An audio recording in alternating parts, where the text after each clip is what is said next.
Hey, hey, it's I, Dr. Fuck from Kajagoogoo, and with me is Oh yeah, the Ayatollah alcoholic Ian Wadley. What's up, Ralph? what's You going caught on, your goo man? goo, motherfucker. Yeah, I'm too shy, hush, hush, eye to eye. Uh, yeah, very important. Wait, let me check because I my fly is not open. Hold on, I gotta do the show with the fly open. Check Woo! out check out my boxers. All You right. got shoes on, you dirty motherfucker. No, man, I'm the barefoot YouTuber. I'm I also, love I'm that. also the barefoot podcaster. I love that you added that to your name. Well, yeah, I mean, did I tell you the origins of barefoot YouTuber? Yeah, you said the guy's bitching like put on some Two, shoes, you nasty fucking Cuban. You two, know, two people. two One person, people. one person said, "For God's sake, put on some shoes." That was the first one. The second one was like, "Hey, can we start a GoFundMe so we can buy you shoes?" So I was like, That's hey "I don't hey know." look, no shoes, That's no right. shoes. We're the barefoot podcasters. And plus, I I, live in Florida. You know, all you fuckers that live up north, yeah, you're always with socks and shoes on. Hey, I had socks on last week. It got fucking so cold. It was subhuman temperature, Ian. It was almost in the 50s. It was fucking crazy. Dude, I almost put on pants to go for my walk. Came that close. At the last minute, I put on shorts, but goddamn was it was subhuman temperature. Well, Ian, we've been talking for a few minutes before we started the show, but I've been holding a secret from you. And I want Uh-oh. I want to get your reaction during the show because this is amazing kick-ass Okay. news that Okay. you Let's that hear it. you you haven't seen. All right? There's a Okay. guy out there that sent us a message. I read it, you didn't. Okay. And I'm the infamous one that don't read shit and you read everything. Yeah. Dude, there's a guy out there. His name is Ryan. Oh fuck. I Right. hope I hope it's Ryan. Ryan, I'm 61 years old, bro. So if it's not Ryan, okay. Dude, Ryan is an author. Ryan writes books. Okay. Okay. He wants to write a book about the Rock and Metal Combat podcast.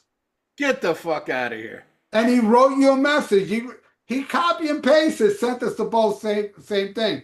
So, I told him, fuck yeah. Fuck yeah. I don't need Ian's permission. If Ian's opposed to it, fuck him. You know what I mean? But I know you're not. So then he said, he'd like to do a little interview. I said, dude, why don't you come on the show? Yeah. Come on the Exactly. show and we'll discuss your book because it's in the infancy. He's just starting it. Come on the show and you interview us on the show and you can use whatever on your book. Yeah, definitely. Fucking A. Ain't that great news? I wanted to surprise you. That's killer. Oh my God. I'm flattered. Yeah, man, he wants to write a book about us. Wow. Wow. What's his name? Ryan what? Give me a second. I'll find it right here. Let me go on Okay. my. Well, I mean, is he like an old school person on the page or? You know me, dude. I have the worst. I don't know anybody from Okay. there. Ryan Santel. Santel. It's not ringing the bell, but we are old. Well, he sent you the message along with me. Okay, well, I'll check my message. I've been very bad on my Facebook message page lately. And I'm So always now I'm I gotta, always bad. It's weird I saw it. yeah, yeah. That's what you're like. Just like I'm bad. You're just like fuck you, you know. So that's awesome. A book Well, about us. I don't have Messenger on my phone. So every time I go in the Messenger, I have to be literally on my computer. And I like getting on my computer in the morning, but I do other stuff. I do news for my YouTube channel. I do, I study, try, like Yeah. I do certain things while I'm online. But one of my priorities is not going to my messenger. That's one of my priorities. I don't go there, but sometimes Well, I do it because of the Almost Human Live message thing, but for the most part, I don't. But I saw that, Ryan wrote me about that, and I was like, wow, man. well, man, yeah, that's amazing. Well, I'll go on there and look, and I'll definitely write them back, man. That's fucking amazing. A book about us. Holy moly. Yeah, man. What do you know? And he's got books out. He's an Nice. author. He's an author. Nice. What's his name? Ryan? Ryan Santos, is that what I said? Yeah, I think he wrote the Bible. He's got a lot of credits under his belt, Fucking A. Santelli. No, yeah. Yeah. Ryan Santelli. Holy shit. You know what? There's no books about cribs, So I'm feeling pretty special. That would be a pamphlet. It's like a leaflet of famous Jewish sports legends. Yeah. A book on cribs would be, actually a flyer. It's just a flyer. One page. Yeah. Nothing on the back. I'm sorry. I'm feeling cocky, man. There's no Rock Strikes 10 book, but a Rock and Metal Combat podcast book. That's amazing. Rock Strikes 10. Were those were one of the podcasts that hated us, right? Yeah. Are they still around? I don't know. I don't think so. I don't know because the last I heard about that podcast is they cut all ties with Chris Senzak because he refused to not be our friends. So, Too bad for Chris. He stuck with us. Those guys are better. Come on, we're scumbags. We are scumbags, but we have better ratings than Rock Strikes 10. Yeah, well, yeah. Here, Rock strikes every fucking hour. And fuck you. 10 is time to do illegal street drugs. Rock strikes 10. You got to start taking illegal street drugs at 10 p.m. and then rock till the morning light, baby. I want to rock and roll all night and party every day with meth. Meth. All right. Well, let's go into our last episode. We've been doing really good on the YouTubes. And we're having fun reading the YouTube's comments. So we're going to go through those real quick. Scribble. Scribble says, and all these comments are to our last episode, which was Iron Maiden versus Judas Priest album for album. Scribble says, Judas Priest all day, son. All right. And then we got Renee Sorensen. Is it Renee Sorensen from the Facebook page? I don't know. I need to get new glasses. Okay, here's his list. He says, Iron Maiden, Killers, Number of the Beast, Peace of Mind, Power Slave, British Steel, Seventh Son, Screaming for Vengeance, Defenders of the Faith, X Factor, Ram It Down, Painkiller, Dance of Death, Matter of Life and Death, Angel of Retribution, Book of Souls, and Redeemer of Souls. Iron Maiden 10, Judas Priest 7. Don't agree with those numbers, but thanks for playing. The BS sessions. Oh, that's Mark. He says, I agree with you guys on this episode, except I like Oingo Boingo. They never had a platinum album, LOL. Shut up, Mark. Mark is always, hey, everybody, I like Oingo Boingo. Yeah. What do you get out of that, Mark? God damn it, dude. Whatever, dude. Just keep getting you wacky-ass motherfucker. You know who really gets pissed about those comments is Oingo Boingo. They're like, we got no problems. Yeah, Oingo Boingo's like, dude, stop telling people you like us, man. You're ruining our legacy. Modern Day Warrior says, my heart goes out to Sherry and her family and James West. I'm so sorry for your loss, brother. And that's something I want to send out. I want to thank everybody who donated to that. I donated as well. I know Jimmy James Schwartz, and there were some other listeners. I'm sorry kind of, got some beers under the belt right now. But I know we had multiple listeners who I contributed donated. that. I donated. Okay, awesome. Means a lot, man. Means a lot. That was a tough one, and I love that when our family can come together, especially from one of our own. It was a terrible tragedy, but seriously, though, that people stepping up is awesome. Penguin S1P1 says, "Good episode, fellas.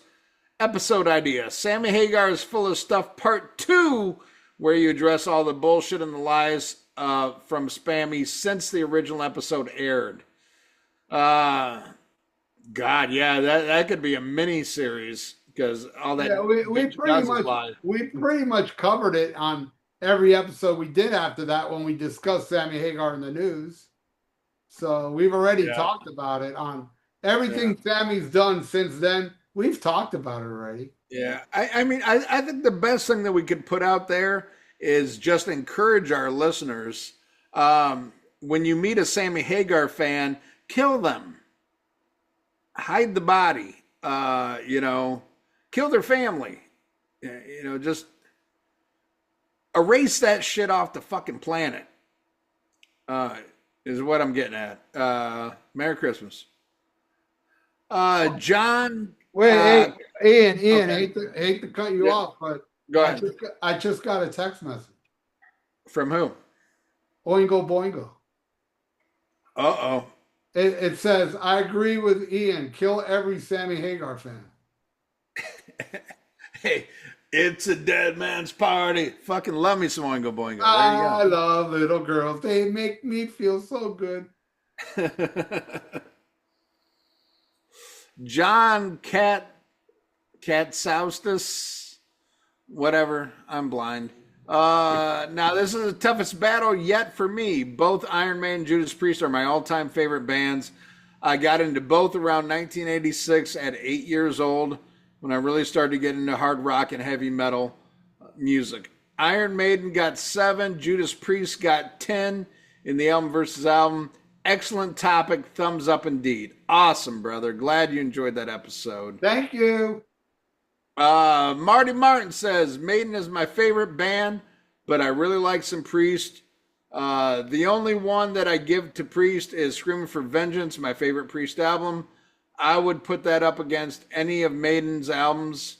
Actually, I'd give Angel of Retribution over Final Frontier. Well, that's called common sense. Retribution is a good album. Frontier was bad. I enjoyed the show. Thanks again, guys. Trey Born Up the irons. Yes. How about up the input from the Irons, because they haven't done a good album since 1986. Trey Bonvents, the reaction video on BitChute was hilarious. Ralph's great at commentary. Reminded me when he did that, Kiss Meets the Phantom of the Park. Another great show. Always looking forward to the next. By the way, YouTube took down also Kiss Meets the Phantom of the Park. My commentary. Well, that's on BitChute.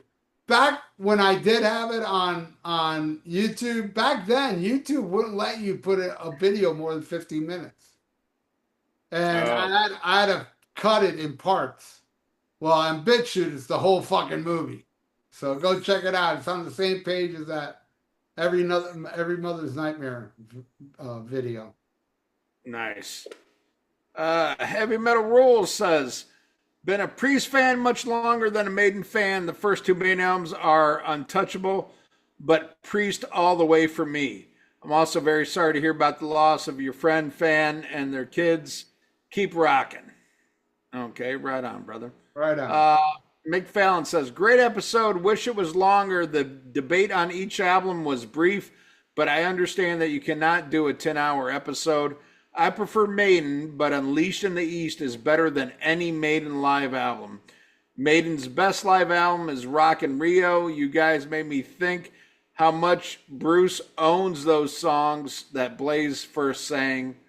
You got to hand it to Bruce. He respected the songs think of Sammy or Dio songs performed by the former singer, Zero Enthusiasm.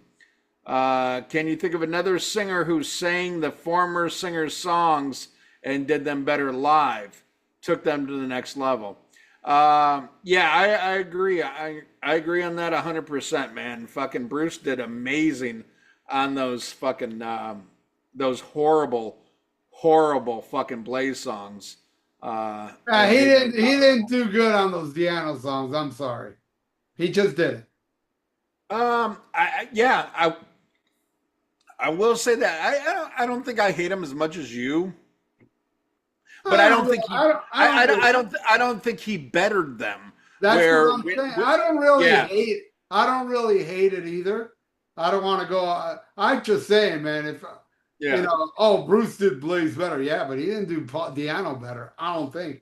And you know what? I don't think he did that much better than Blaze. I like those songs that he sang that Blaze done. I love Klansman. I love Sign of the Cross. I'll take Blaze over Bruce. But the other ones, like Man on the Edge, shit like that, okay, I'll give that one to Bruce, but not the Diano stuff. And this guy said, I wish you could have gone longer and discussed these albums longer. You know why he said that? Because he's a Maiden fan. He loves long shit. Well, hey, Bruce didn't do Man on the Edge, did he? Yeah, he did. I'm pretty sure he did. Really? Because that's a horrible song. I don't care. I love that song. I know you do. I don't like it though.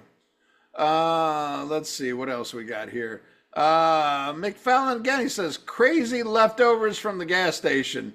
Oh, he's laughing. That's from our Judas Priest trip. Episode was a bit of a throwback. Ralph said, "Oh my," which he used to do plenty of times to show shock and disgust at a song. Oh yeah, I do love. Oh my.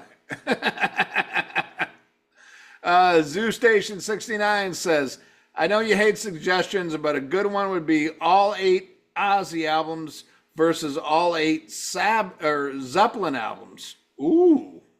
Great episode, and fuck Mark. He shouldn't drink and podcast. He's awful when he drinks. Well, I think that's kind of bullshit because Mark is awful when he's sober. You know, you shouldn't cast blame on alcohol.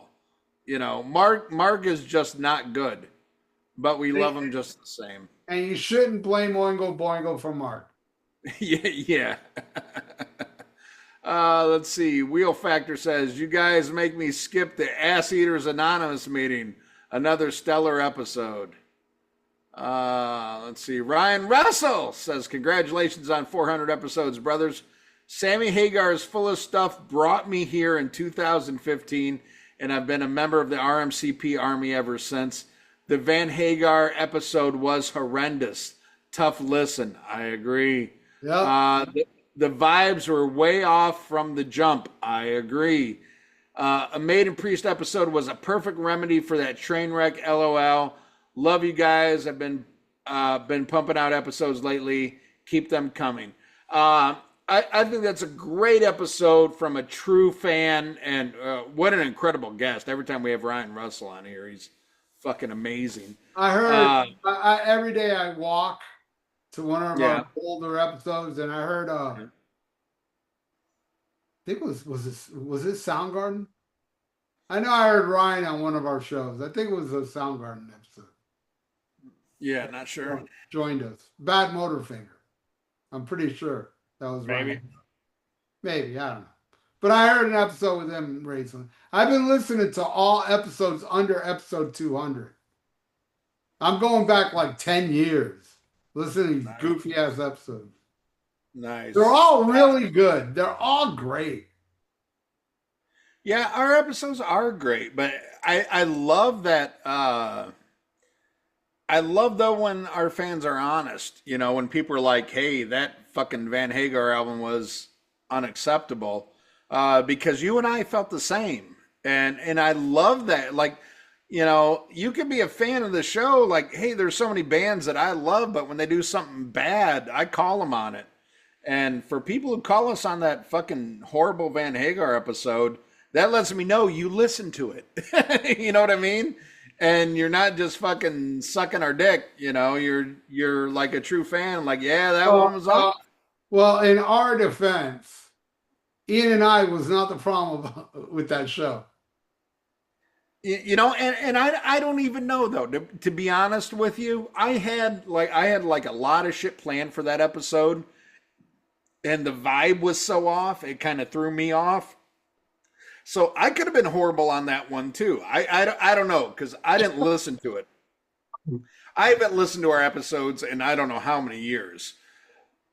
But that was one, like, you and me talked about it as soon as we got rid of Mark, we're like, ooh, that sucked. We knew it was bad, but that's one episode I refuse to listen to. That and every episode we did with Terrence. I will not go there. Those early episodes, I will not. I won't touch them. I just don't like them. Well, I will say the one where I fired Terrence. That's the one I've re-listened to. That one is pretty funny. Yeah, I don't even listen to that one. Yeah, I like it, but you know what I mean. But that Van Hagar episode was so bad it made me miss Terrence. That's how fucking bad it was. All right, RMCP Mark. For this episode, my question is: Priest and Maiden careers have similar patterns. Their low point, obviously, for being the decade of the 90s, but which is the worst of the two? For me, I think Iron Maiden, because Blaze was a lousy singer, and they have their own path of prog Maiden. Started with 11-minute opening track on X Factor. Yeah, definitely. Whatever you say, fucking Mark, you fucking loser. I love you. Yeah. Mark Daly, the expert in metal. Oh, is that Mark Daly? I didn't know if that was Mark fucking Alden Taylor. No, that's Mark Daly. Oh, what the fuck does Mark Daly know? That guy. Well, he knows all the popular metal bands, Yeah, exactly. Hey, exactly. Mark, what's your opinion on Snow White or Zoetrope? Huh? How about Lizzie Borden? What do you think of those bands?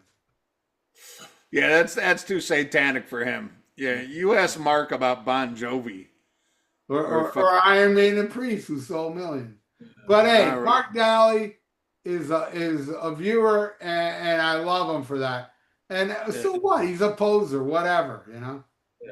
All right. Well, he's got another comment too. Because he's got two sides of his life. He's got a wife, but he's gay. He's got a wife, yet he likes poison. Yes. He says, thanks again to the Podcast Kings. As a fan of both Judas Priest and Iron Maiden, I'm glad to be able to see each of them in the 80s. My favorite memories are seeing concerts in NYC, but not Judas Priest, unfortunately, because they were banned from Madison Square Garden since the Defenders tour. Which, for those of you who don't know, that was a real thing. So many people ripped out the seats at Madison Square Garden during the Defenders of Faith tour. I don't think they've ever been allowed back in Madison Square Garden. No, they still haven't. Yeah, crazy. All right, Scott Stein, the original VIP. And even the only VIP. Yeah, you damn right. You damn right. There was nothing like riding that motherfucker's Cadillac, listening to fucking goddamn fucking The Elder. That's original fucking good times. Great dude. Great dude that didn't say we used him, and also a great dude that didn't wish death on me. Yes. He says, I'm a little late to the party, brothers, but congratulations on your 400th episode and making Bushy rage quit over fair warning. LOL. RMCP Army for life. Oh my God, kiss Judas Priest over Iron Maiden for me. Zachariah827 says, I can't believe files keep coming out about what Epstein did on Cotter. Welcome back, guys. Bushy was your ticket out. I think what he means is Bushy's gay, and we agree. LOL K6S says, oh yes, my type of episode. I didn't even watch the Van Hagar episode on principle. Priest all the way for me. The only maidens I like are the first three. Cheers, lads. The Koof Jackson.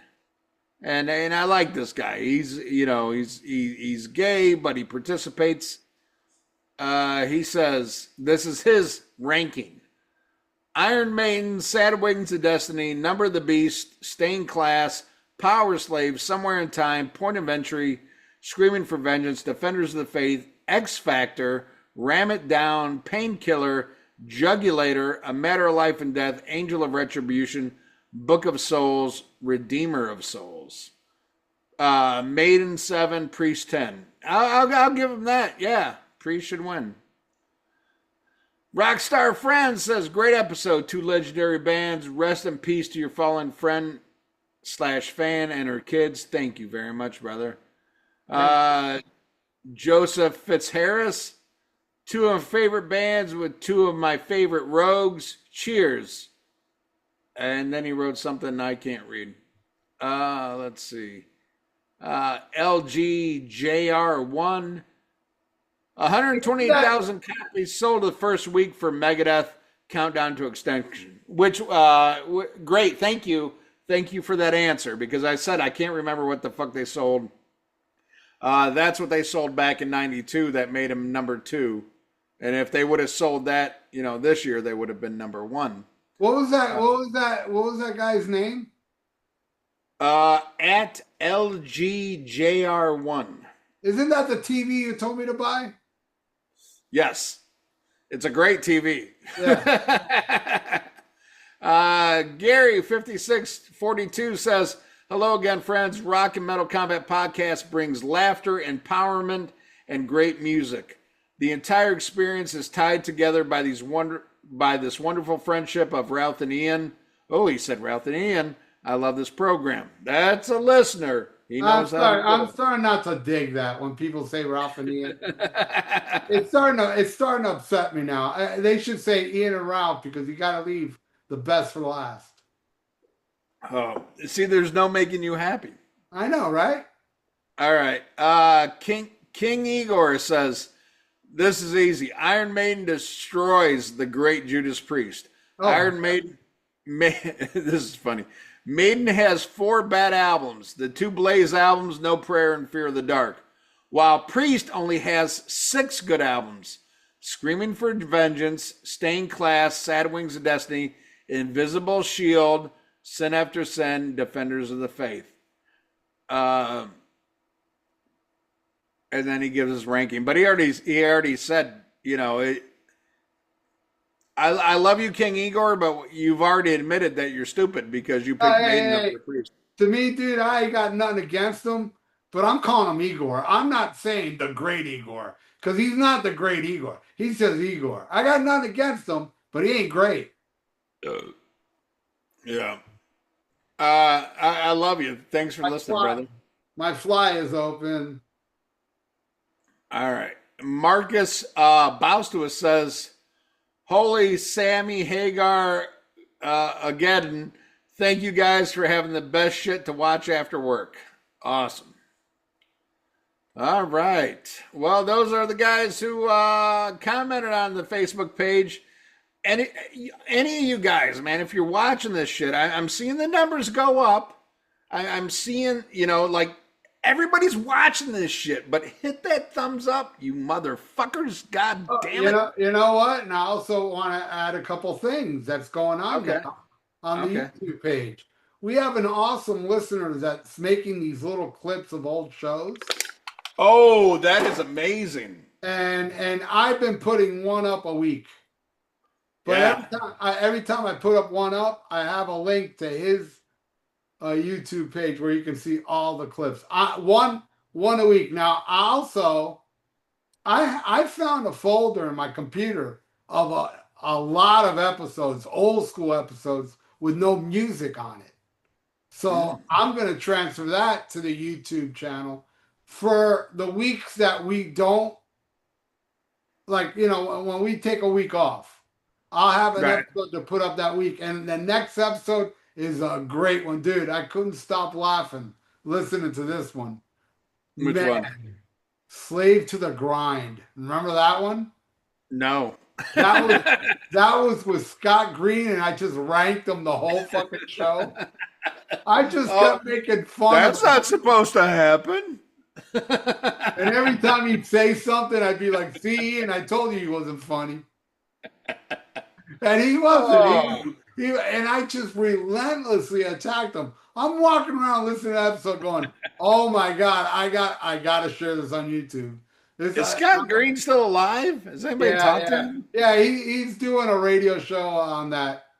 What is it, Cranium? They offered me a gig there too. Oh my God, I Scott got Green, man, I got what a crazy time. yeah, Scott Green's still. I haven't talked to him in a while, but he's still on my friends list. Oh yeah, and I love Scott Green. Always will, always have. Even though the motherfucker fired me, that's the funny thing. It's one of those like the motherfucker fired me, and I got 10 times bigger. Doing my radio show, and it actually like fucking helped me. So And yet he let Bushy and fucking Mark Allen Taylor play their bullshit. oh well, that's like I said. I'm Christ on a fucking cross, dude. I died for all their fucking horrible sins. I just wish they would have. I wish they would have sinned better.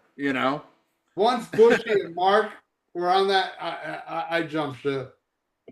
Debbie Yeah. Gibson, Duran Duran on that metal station. Come on, man. Yeah. Come on. Nah, but I tell you what though, man, it was. I look back on that time fondly, man. I remember those Saturdays getting up doing that fucking show, and it was a lot of fun, man. And our listeners really loved it, man. You had your show, I had my show. We were doing fucking great. It was a lot of fun, but it was a lot of work, man. I mean, god damn, doing this podcast and doing a radio show and doing all that shit. We were the 2 top rated shows. Yeah, no, it was. One time I did an episode for 24 hours straight. Oh yeah, I know. I went to sleep and everything. I went to sleep. I just set up a bunch of songs and a little talking in between. Like, hey, everybody, I'm sleeping now, but here's the next song, Yeah. Oh, I did a marathon too, man. I stayed up on fucking Adderall and fucking. I was sitting in my living room and doing this shit. It was a good time, man. It was fun, but yeah. I don't have time to do radio shows anymore. Yeah, no, I'm the same way. No regrets, man. No regrets. Regrets. Loved it, But that time came and went for the people who were there. It's awesome. We have something to talk about, man. I miss that, man. People who would turn in. That was something special, for like, I did mine on Saturday mornings. You did yours on Thursday nights, but we had this like loyal audience that would tune in, that would get in the chat room and all this shit, man. Fucking amazing time, man. Most people that listen, No wonder somebody's writing a book about us, man. We did pretty fucking amazing. Most of my audience was from Europe. Yeah. Yeah. Well, that's. I mean, you had an incredible audience, man. I remember the chat room and stuff, man. You had a lot of great shit. Well, that's because I would plug it on my YouTube page that has thousands and thousands of subscribers. I would be I'd put a video saying I'm on the air now with a link. That's how I got hundreds and hundreds of people to listen. Shit, I remember that. I remember in my show, man. Bob Reed would post all the pictures of his girlfriend who apparently didn't exist. But it was a good time. Love me some Bob Reed. Bob Reed, answer your goddamn... I call Bob Reed twice a year saying, hey, dude, answer the phone. I love you. No bullshit. I think Bob Reed is a great guy, and I don't give a fuck. Some people just went overboard with that shit. It's like, fuck all you people. You're all just starting drama. Okay, this guy faked a girlfriend. Big deal. I know people doing way weirder shit than that, including the people that were bashing on Bob Reed. I can show examples of them being even creepier or creepier. And I don't even think Bob Reed creepy. He was a great dude, and I wish he And would. that's what sucks. I hung out with Bob Reed in real life. You know, me and Bob hung out in fucking Illinois, in Chicago, outside of Chicago. We had a good time. Um, and I miss that motherfucker. And I feel bad because, you know, of all this shit that happened, he won't answer the goddamn phone. And I wish he would because I love the guy, man. He was a lot of fun, man. And let me tell you something. I mean, this was many years ago. And when I Yeah. found out that this wasn't his girlfriend, I was extremely relieved because all that time I was banging that girl and I felt bad thinking I was, fucking Bob Reed's girlfriend.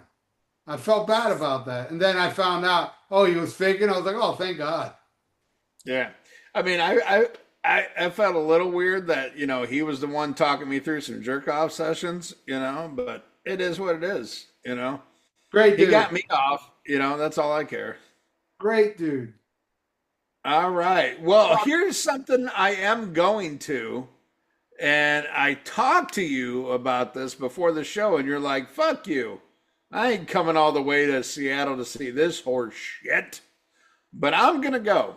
Wasp, Blackie Lawless plans to give fans what they want in this upcoming 84 to Headless 2006 North American tour. And I'm like, good, because I don't give a flying fuck about any Wasp shit released after Headless Cross. You can take that fucking Crimson Idol shit, shove it up your ass twice sideways on Sunday. I don't give a fuck. That shit's horrible to me. All I care about is the debut through Headless Children. And if that's what they're going to do, great. My only concern with this is I don't want any of those goddamn fucking medleys. Okay? Play the song. You know you're going to get them. You know you're going to get them. Yeah. Well, whatever, man. I'm going. And there's gonna be a serious lack of Electric Circus. Oh yeah, no, I know because he talks so much shit about it. You're probably gonna get the title track and fucking the goddamn Uriah Heep, shit. No, not even that. They'll play "I Don't Need a Doctor." The fucking humble pie shit. They should play fucking "I'm Alive" and Mantronic. Yeah. They should play Mantronic. Yeah, that's what I'm going to. Mantronic, baby. But I'm going, man. I missed like where they just did the first album, and all this shit. And I don't even know who's opened up. I don't even care. It's KK's Priest. Oh yeah, that's right. That's right. KK's Priest. That you gotta see because that's awesome. Really? Because what I heard, I was like, eh. No, live. I saw it live, dude. It's better than Wasp. Okay. You saw what was it? Was it with fucking Ripper? Of course, it was KK's Priest with. Okay, well, I don't know. It was supposed to be with Les Binks, but that never happened. Well, I got a bunch of shows coming in. Okay, good. What do you got? And I'm very happy about this. They added a Triumph show down here. Oh, you're going to that shit, huh? I already got tickets. And the funny thing is, I could be wrong. I believe it's the first show of the tour. Okay, nice. All the other ones that were booked. Again, at the Miami Casino pre-Crue show, Y&T and Madam X.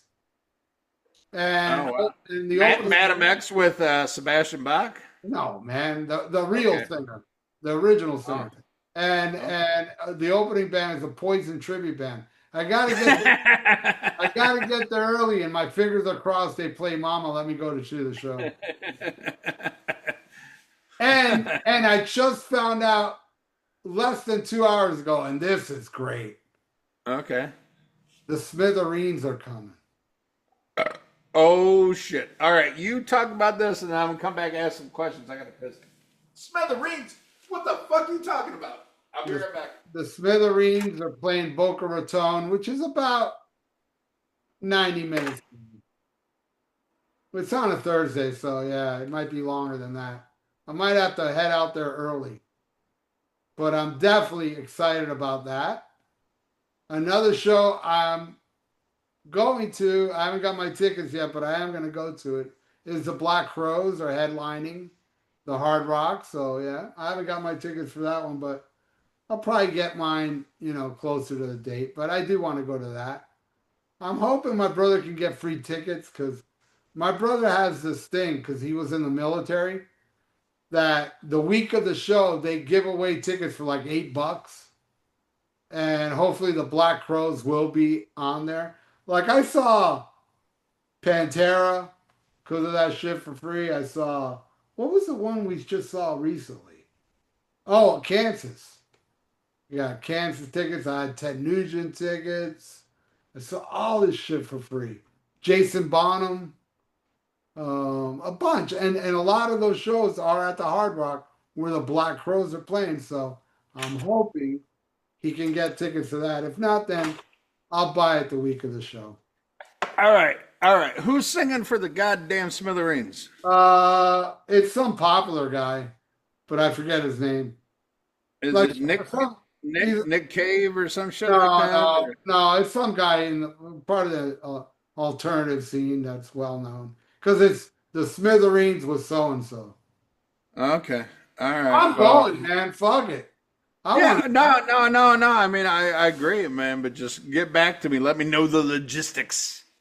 And also another show is the Black Crowes are coming. Oh, man, I love the two new Black Crow songs. I thought they were so good, and then I saw all this backlash online about the satanic video they put out. What the fuck happened to these pussy fucking rock and roll fans? Like, oh, it's satanic. We used to love that shit. And if you watch the video, it's so comical. It's so like comical fucking like throwback to like 80s videos, like early 80s videos. But fuck you, right wing fucking faggot fucking, it's Satan. Guys, Give me a break. Dick. Left wing too. Left wing too. Narrow it down. You know the left wing are just as bad. You know it, dude. No, but they love Satan. They love Satan. The right wing fucking hates Satan. Right. Yeah, right. Who the fuck complains about a rock video being satanic? Get the fuck out of here. Fucking faggots. Whatever. Fucking Satan rules. Fucking Jesus is fucking... Fuck that shit. It's all about Satan. Fucking Satan rules. All right.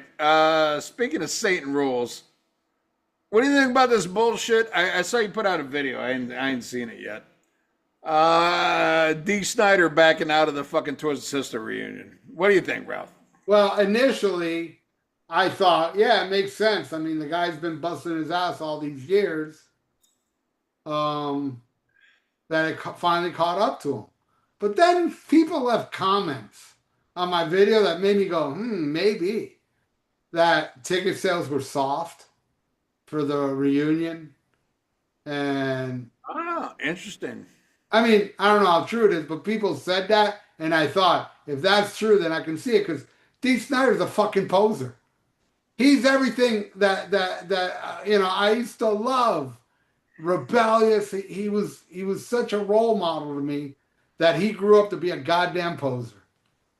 Oh, anybody that gets back together is ripping off the fence. He's like Nikki Sixx, All right, I don't give a fuck. All right, I'm sick. I can't do the tour. But you know what? You agreed to do it. You're a fucking poser. He's a piece of shit poser. He breaks my heart because that's the guy that I really thought was the real deal. And it turns out he's a puppet like everybody else, But that's my opinion. I still love him. Yeah, I could give a shit less. I mean, I would have loved to have seen it because I feel robbed because the only time I got to see Judas Priest was that horseshit fucking Christmas tour, where fucking 40% of it was the bullshit Christmas songs.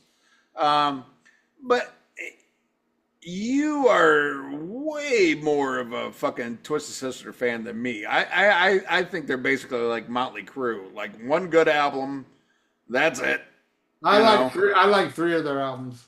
Yeah, I mean, I like songs off the. I mean, there's songs on Under the Blade that I fucking love. There's songs on fucking um, You Can't Kill Rock and Roll. I That's my fucking love. favorite. That's my favorite one.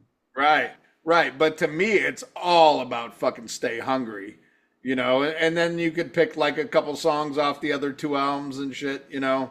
Um, but like when they announced this shit and Marco Mendoza wasn't there with his fucking sharpied on hair and shit, you know, I'm like, wow, what the fuck is that, and then all the shit D said about, hey, we're not gonna do this, But I gotta say, when he announced it, I was excited. I was like, okay, well, at least it's not a fucking Christmas tour. Maybe we'll have a good fucking set list. Maybe this will be a worthwhile show, And then he backed out.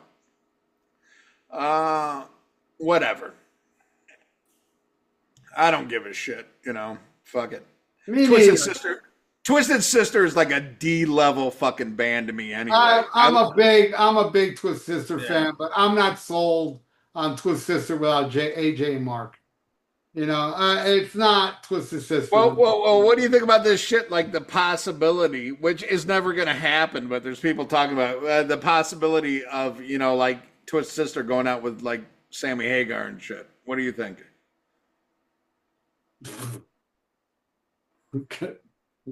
Wow. Well, no, I mean they haven't officially canceled it yet. They're saying they might get another singer. What do you think of? I mean, how do you replace Dee Snider? That's like replacing, like, as stupid as it is, but I think it's like it falls in the same ballpark as like Poison going out without Bret Michaels because he's being a fucking cunt. It's like, how do you do Twisted Sister without Dee Snider? Can you think of anybody that would fill in for Dee Snider? Sebastian Bach. Yeah, no. But it still wouldn't be good. All right. But Sebastian Bach is an FMF, and he could pull it off. Oh, yeah. And he sings better than Dee Snider, so there you go. No, I wouldn't go that far. Not at all. See. You don't care about Tool, but they might do a Vegas residency. Oh, my God. Let's see here. Steve Morris pays tribute to his late wife with Taken by an Angel video featuring his son Kevin. I didn't know she died, or maybe I don't remember. But poor Steve Morris, Yeah, rest in peace. That sucks. I mean, I'd check it out. It's probably a ballad. I'm not a ballad guy, but Steve Morris is an amazing guitar player, and so sad to hear about his wife, man. It's terrible shit. Let's see here. Anything else that we care about? I guess there's a preview clip from the official Judas Priest documentary, The Ballad of Judas Priest. I can't wait to see this motherfucker. It's done by Sam Dunn. Sam Dunn's done so many horrible, awesome documentaries. He's done some great ones on Rush and all kinds of other. He's done some shitty ones too. Yeah, he's done some shitty ones too, but fucking A, a documentary on Judas Priest, I'm there for it, man. I saw the clip. I really, and it's not even the political part of him that I hate, even though I do hate that part. I can't stand Tom Morello. I just can't stand that prick at all. I just don't like him as a human being. He's a fucking hypocrite. He's a piece of fucking shit that doesn't stand by his own words. You want to talk about, crybaby satanic. That dude probably is the same fucking way. Probably opposite. That guy is a spokesman for Judas Priest. Fuck him. He shouldn't be. Yeah. There's many reasons to hate Tom Morello. And I am a Rage Against the Machine fan. I'm a fan of the band. But that being said, they talk all this shit, and then when there was a tour, the ticket prices were through the fucking window, and like, Okay, you're no man of the people. Yeah, You know what I mean? but Ian, from the get-go, they were that way. From the first album, they were that way. They're on Epic Records, a capitalist fucking record company making millions of dollars. Yeah, American dollars, feeding off capitalism. Mr. Che Guevara, fucking prick. He doesn't fucking, oh, let me not take that money. Or, oh, let me not live in the US. Fuck yeah. that guy. Go live in No, Cuba, you prick. Go live it, in communism. Since you are a commie, why don't these communists live where there's communism? Why? no, Why? you're absolutely right. You know, it's funny. There's a person I watch like it's a political show that I watch on YouTube, and for the most part, I think she's fairly articulate, very good commentator. And then she made a comment the other day about Che Guevara, and she was like, "Oh, I thought he was hot, and I still like him." And I'm like, you know, because you're somebody who hit me very much more than what I knew about Che Guevara and shit, you know. And I was like, it just totally discredited everything I thought about her, you know, because I'm like, if you're gonna stand behind this guy, then everything else you say means bullshit. Yeah, it broke my heart. Jesse Ventura. I love Yeah, Jesse Ventura. He can't. That stupid ass. This is what he said about Che Guevara. All right, he did some bad things, but still, he was a hero. He did some bad things. yeah, Fuck you. yeah, It's like incredible, unbelievable yeah, how stupid. Because it's all there. It's all there. It's not just yeah, growing up with my dad and the Cuban old people telling me the stories because they saw it firsthand. But it's all over YouTube, the true Che Guevara, what he really was like. That guy would take part in firing squads. That guy was a fucking killer. Oh, when they caught yeah, him, please don't kill me. I'm worth more alive. Pussy ass bitch. That's what Tom Morello looks up to and puts yeah, his picture on a goddamn amp. yeah. Fuck You know him. who else? You know who else said that? Mark Allen Taylor, and he was full of shit. You know. Well, Mark Allen Taylor, I forgive because he's retarded. But no, I mean that's one of those things like totally changed my opinion. Like you say that shit when I know from between what I've read and what you've told me as somebody who's like more of a, not that you're first person, but your family is first person. You know what I mean? Like reputable accounts of who this person is. Uh like get the fuck out of here. You know, with your wow, wiki wiki wiki wiki wow wow wow wow wiki wiki wow wow wow. I mean, do I like some of their songs? You goddamn right. You know, but Hey, you know, wiki I wiki played, wiki. That's some Ace Frehley shit. You know, I that's how played, bad it is. I headlined a festival in Colombia in front of 8,000 people. Opening band, a band called Gilman. They were fucking awesome. You know what their backdrop was? Che Guevara. They were a Yeah, pro Che Guevara band, but they were fucking awesome. Rage Against the Machine, I'm sorry, that shit ain't awesome to me. I mean, what? Oh, he's such a revolution. That motherfucker, I've seen him in fucking guitar, above Randy Rhoads and shit. Give me a break. What the fuck? All he does is make fucking turntable noises with his guitar. That ain't yeah. fucking talent. That's fucking. Fuck that guy, man. He The sucked. the only thing, and I'm not endorsing this at all, at all. But the one thing Che Guevara said that I agree with is all Sammy Hagar fans are faggots and should be murdered in public. Well, he didn't actually say all Sammy Hagar fans should be murdered. He said all fags should be murdered. But by saying all fags should be murdered is like saying all Sammy Hagar fans should be murdered. He didn't There say you go. Sammy Hagar, but you know that's what he meant when he said all gay women. Right, right. That's what I got out of it, you know. All right. Jay Z, another guy wearing a check. Jay Z would be the first person Che Guevara would put a bullet in his head. Unbelievable. You Yeah. know, Jay Z, Fuck Jay Z. Fuck Jay Z and anybody who loves Jay Z. Go fuck that yourself. guy is in charge of the goddamn Super Bowl. He was there because of Bad Bunny. Dude, I tuned in. I tuned in for Bad Bunny because I was fucking excited. Then I Well, saw, yeah, because you can understand what the fuck Bad Bunny's no, saying. no. I tune in. I go, dude, I can't wait to see this, right? And this fucking Puerto Rican comes out. I go, wait. That's not Bunny Carlos. I thought Bunny Carlos was gonna come out being all badass. Singing a song called "Fuck Those Cheap Trick Fuckers." Rick Nielsen's son can suck my dick. I thought that's what he was gonna do, but then I saw this Puerto Rican guy come out, and hey, I know Spanish. I didn't recognize the goddamn word the guy said, but I didn't understand it. I just didn't. And I've said it, I've been on record, I've said it on this show many times. The worst fucking music ever is reggaeton. That to me, I'll take new metal.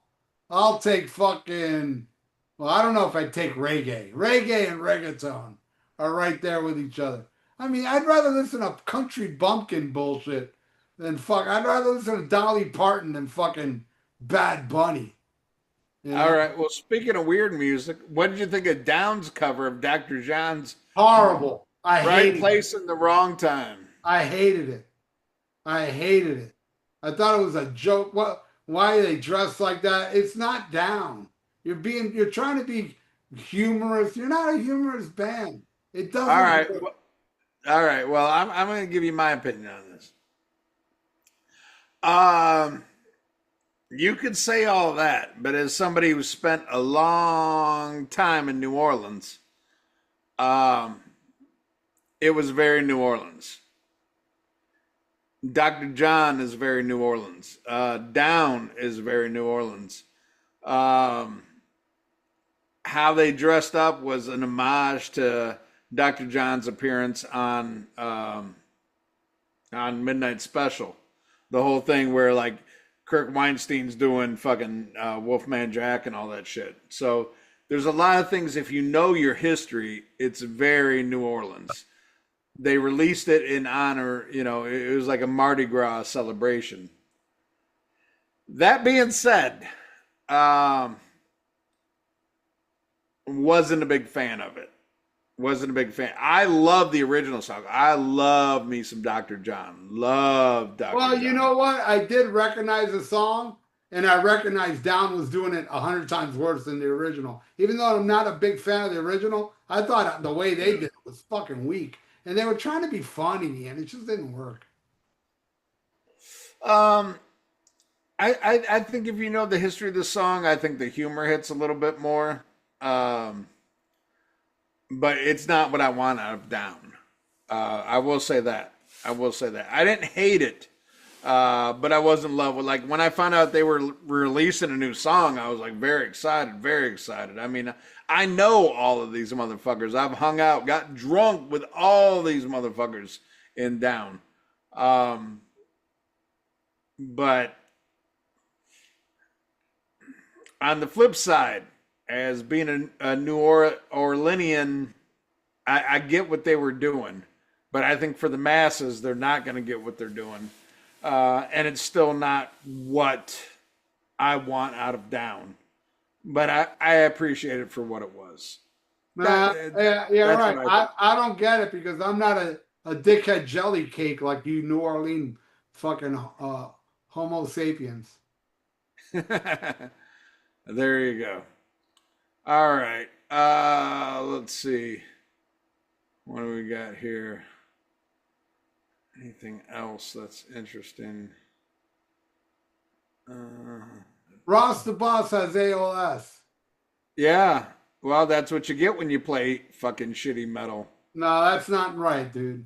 Yeah, no. Yeah, That's a horrible disease. That's a horrible it's a horrible disease, and it just shows you that God is mean because God is punishing Ross the Boss because of the guy that replaced him, Logan, for diddling kids.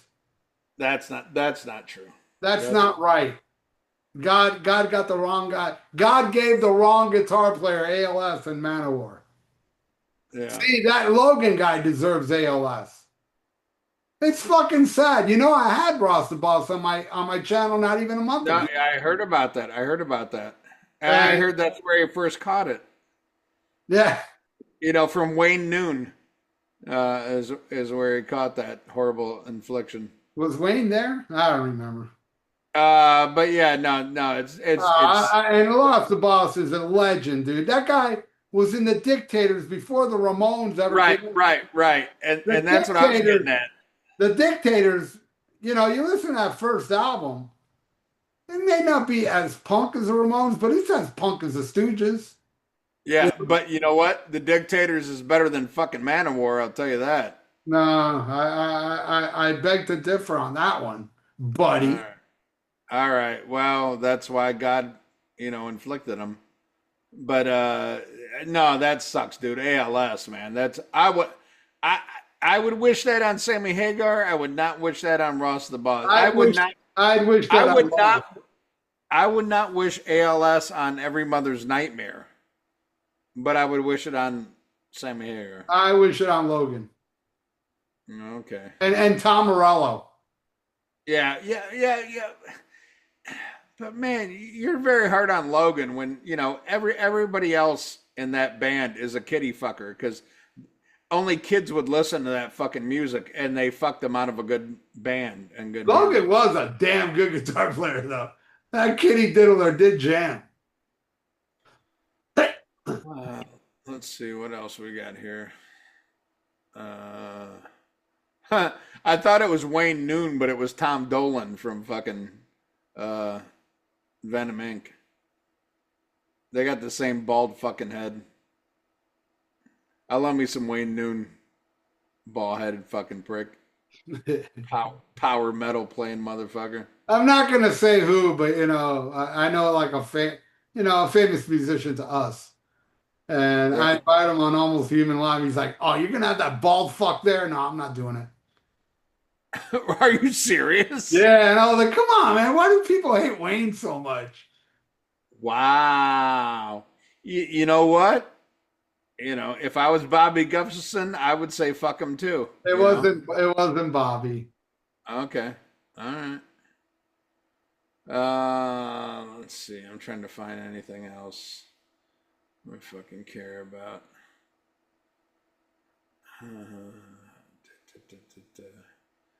Let's get into the records. All right, yeah, fuck it. I'm over this shit. Let's get in the records. And this is something, man, we've got an upcoming fucking BOC episode that keeps getting postponed. Trust me, when it happens, it'll be worth it. But once again, this weekend, it didn't happen again. Rel said, hey, fuck it. I'll think of something. I'll text you back. And I'm easy like a fucking Sunday morning. So I'm going to go along with whatever. But Rel said, hey, let's do Motley Crue 94 versus fucking Vince Neil Exposed. And I'm like, wow, okay, whatever. But I thought it'd be funny because I've never heard Vince Neil Exposed other than the singles. And then I saw, and I got to ask you this, Ralph. There's another YouTube page that put up this same battle this week. Really? Is that why? Yeah. Okay. There's this guy called Ian Scott Rocks. It's this dude from Jersey. He's mostly like Kiss Tard. Oh man, shit. I didn't know that. Now people are gonna think I ripped it off. Well, that's what I was wondering too. I wish you would have told me that. I would have changed the subject matter. Yeah, but I was like, fuck it. I was like, fuck it, let's do it. Because it's fucking logistics. Like when we plan this shit, we have to have time to study it, do it, and do all this shit. But yeah, he posted it like 3 days ago. The same exact thing. 94 versus. I didn't know that, man. It does. He's got way more views than us, so it doesn't matter. But it's a different audience, man. It's a total different audience, so I don't care. But Yeah. anyway, but you put this forth, but I'm like, fuck it.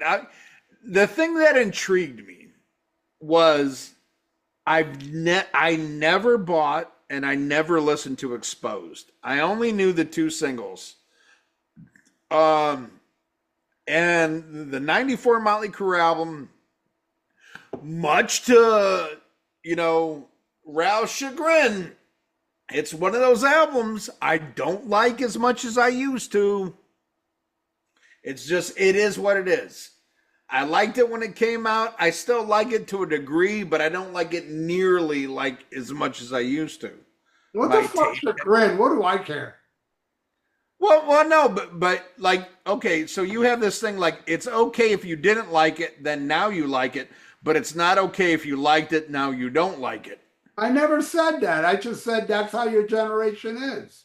I didn't Okay. say you were wrong for that. Well, no, but I mean come on, that's come up in a lot of episodes. But I'm just saying that's one of those things. It's like Well, yeah, man, dude, I I'm talking not even like 10 years ago, you had many different opinions than you have today. Because I've been listening to these old shows. oh yeah, no, Many. my shit changes, man, and your shit changes too. Yeah, mine does, But yours is the flip side. You didn't like it, but now you do. yeah, And I that's have a true. lot. I have a lot more. Like I used to like it, but now I'm like, not so much. Exactly. Uh, And that to me, it happens. There's a few things I used to like, but not to the degree of you and your generation. Because I see right. people your age writing the same thing. Oh, well, I used to like it. It's Yeah. like that's your generation. I Well, no, and it's funny. Like I watch this fucking one of my favorite videos ever is this fucking Overkill video. Where like Dee Dee Verney's saying the same thing. He's like, I don't get it. Like I used to like it. How do you used to like something? But at the same time, he's like, all I listen to is heavy metal. Like if I want something light, I listen to Ted Nugent. Well, now he's doing fucking bullshit Brian Yeah, Setzer. exactly. He's doing big band crap. Right, right. So I'm like, well, you changed too, motherfucker. Yeah, So, yeah, yeah. And so, I'm so, sure so, I'm sure back then he was listening to Sinatra, but he wouldn't tell anybody. You know what I mean? well. Here's my thing though: is like everybody changes. I'm just being honest about it. Sometimes there's shit that I really liked, but I don't like so much anymore. And like a perfect example is like this great reaction video that you did for fucking, and please, even if you're not a white supremacist, go on BitChute and watch Ralph's fucking Every Mother's Nightmare review because that shit's hilarious. I have no reason, no justification for liking this song, but it's purely timeline. Timeline. It is the one song, and I'm the guy that hates ballads, and Ralph makes very much fun of that. But for whatever reason, I liked it. But I know it's a timeline thing. And then there's stuff like it's not timeline, it's timeless that I love, that I grow in more appreciation for. But for me, like Motley Crue 94, I listened to it. There's a couple songs I really love, but overall, like as time goes on, I'm like, I don't like this production. This is like a lame ass song. There's some songs I really like, but overall, but that's how I am as a human being. What I'm into, the music I'm into. But certain shit is timeless, and I know it's easy on this show, to put it in a Van Halen context, but I think it works. To me, real Van Halen with David Lee Roth is like a fine bourbon that just gets better with age. And Van Hagar is like milk. That shit has a sell-by date. It might be good for this week, but if you look at it years from now, it's like, Well, if you look at it from years from now, that's how I look. it's not people in general. Yeah, well, that's how I look at it. But like the music that I continue to listen to this day, like okay, so I did this like track by track. I went through this album, I went through the Vince Neil album, and then as soon as it was done, I listened to Motorhead. And the Motorhead album I listened to sounded timeless. It didn't sound like, okay, those robot drums are from 1984. You know, it sounded like this is timeless. It just sounds like good fucking music. Um, and it's harder and harder to find music that sounds timeless. Now, there are some bands recently that I do feel make timeless music, but not a lot, man. Not a lot. And even this Motley Crue album, like I really liked it when it came out, but I listen to it now. I hear shit in the production. I hear different shit. I'm like, And that's how we're different. I yeah. love that album more now than when it was new, and I loved it when it was new. I Oh think wow. it's Okay. aged better, you know. Okay. Every time But that shit comes on my shuffle, I crank it up. I thought this would be interesting because I never bought the Vince Neil album. I knew the song from Encino Man, You're Invited but Your Friend Can't Come. I knew Sister of Pain and did not buy the album. Because by that time when this shit came out, I was in Pantera mode. I was in, it was like I was into thrash, Pantera and all this shit. This was like the old shit. It sounded fucking gay as fuck. Never bought it, even though there's been a lot of people, even like people on our Facebook page, like, of course, fucking Vaughn, he's like, oh yeah, yeah, yeah, yeah, fucking exposed. I'm like, yeah, whatever. It's a great album. Uh, I think it's a fantastic album. really? Okay. I love So I was like, well, it's gonna be a landslide, so how fun is that? But I was like, at the same time, it is what it is. Um, but yeah, to me, it's like too like who gives a fucks, you I know. do. But hey, you do, and here we go. So now we're gonna do this. We're gonna do a track by track. The original Motley Crue album had 12 tracks. And what we're gonna do for this one, Ralph, did you listen to the bonus song for the Vince Yeah, Neil? I own it. I own it. Okay. Well, my Vince Neil copy does not have that, but if you had the Vince Neil, the Japanese copy, there was two um, extra tracks. We're using the first one for this. Both of them are covers. The first one was the Rod Stewart track, Blondes Have More Fun. And then there was Ramones. I forget which I Ramones want to song. be sedated. Yeah, which I didn't want to listen to because no band can cover the Ramones. I hate any time a band covers the Ramones. Only the Ramones can do the Ramones. I thought Kiss did a good job. Oh, fuck that shit, dude. That shit was fucking horrible. Wait, what was that rock and roll radio fucking Yeah, crap? I liked it Oh, more. that was I liked it more than the Ramones version. oh my god. Oh my God, Kiss. Oh, that's fucking Oh my sick. God, I just heard Ian with a musical opinion. Yeah, you did. You did. That shit that Hark, hit me in the hark, ribs. Harketh. All right. I Well, can't. I can't believe you're against. You're not against satanic music. You're such a little fucking crybaby. I love Satan. I love Satan. All right, so here we go. I'm gonna have to switch this. I'm gonna have to remember to do this because I forgot to do this during the Priest of Maiden. Yeah, I I forgot don't to have tape the it. tracks in front of me, so All right, well, I'll help you out. All right, so the first track is gonna be. Here we go. Hold on. power to the music versus look in their eyes. Yep, there you go. All right, Ralph, you take it first. I love them both, but this is very easy to me. Easily look in her eyes, all the way.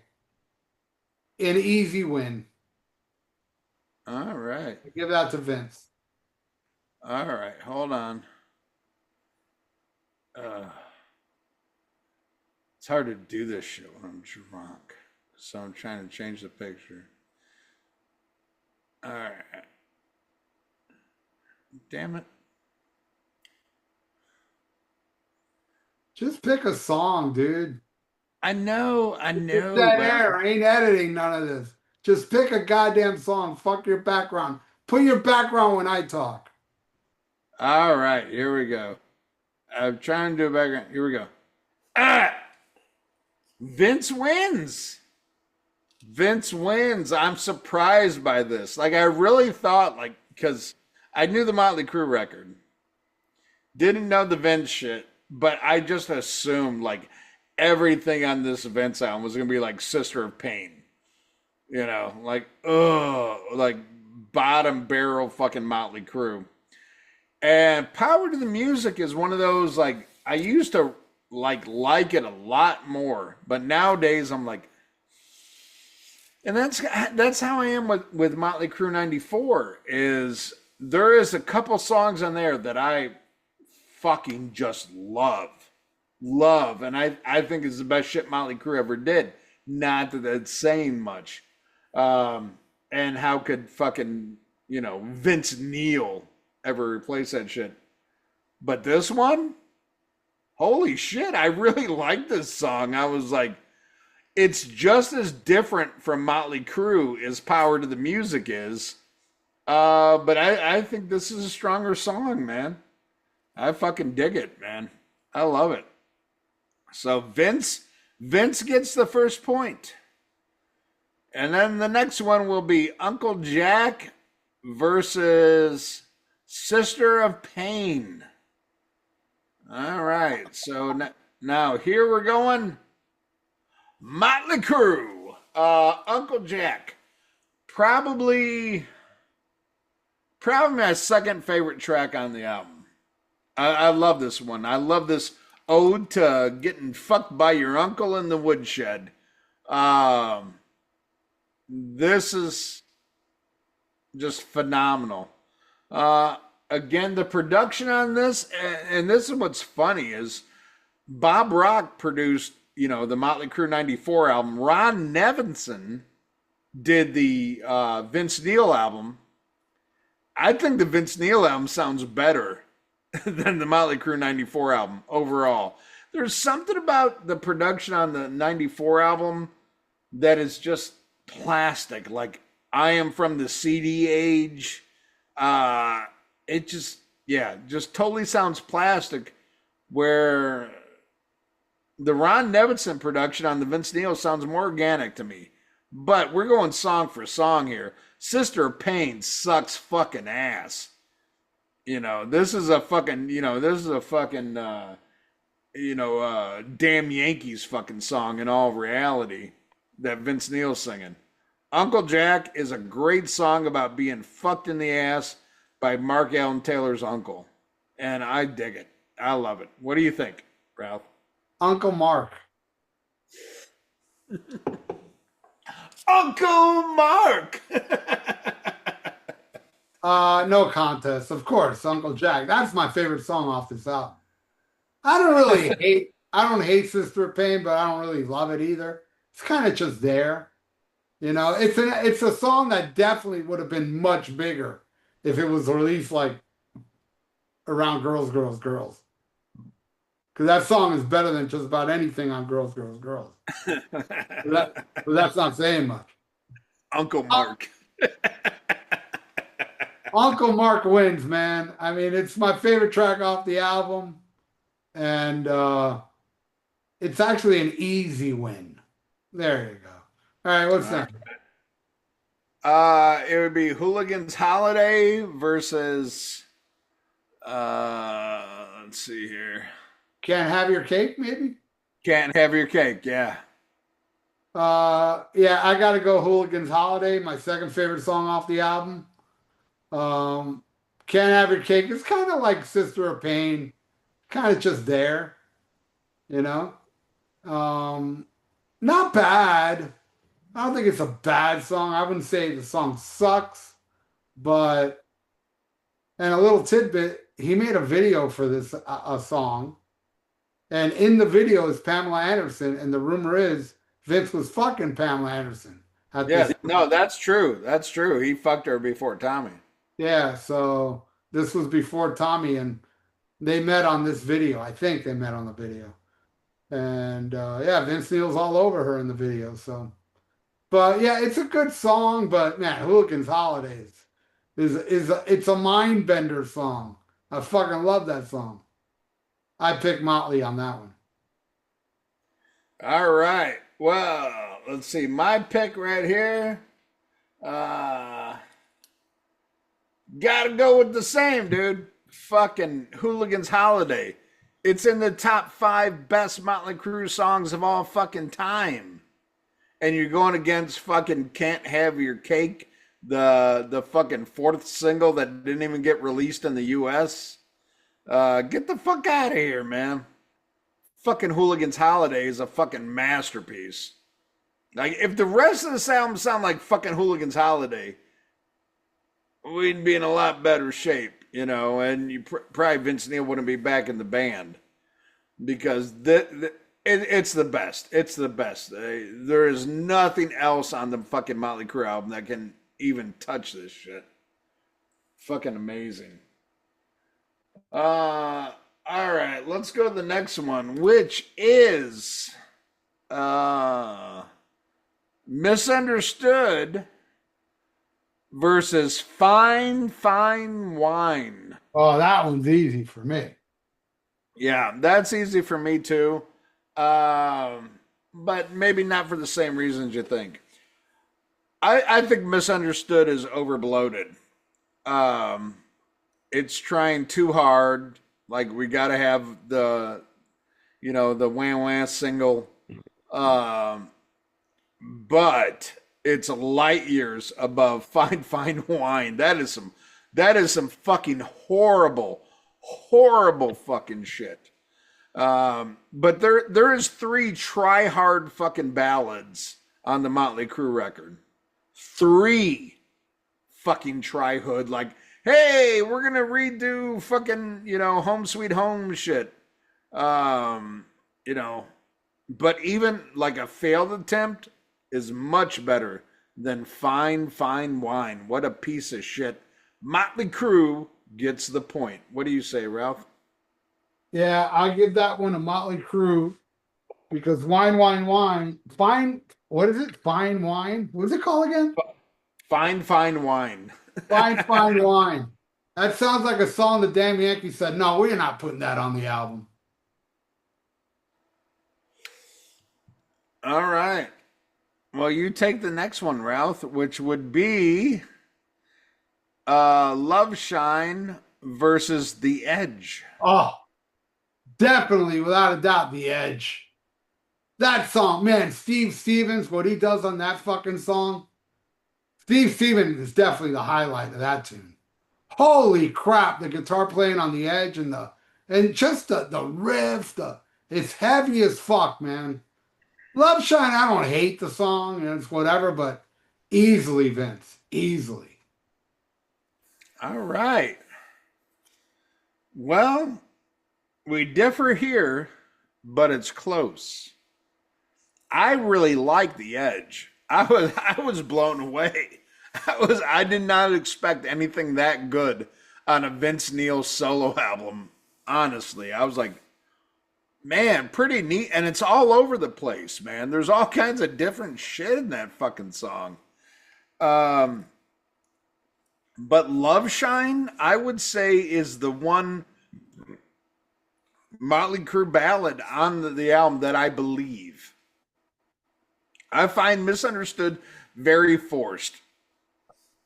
We got to do this, and we got to throw in the kitchen sink, and we got to get Glenn Hughes, and we got to do all this bullshit.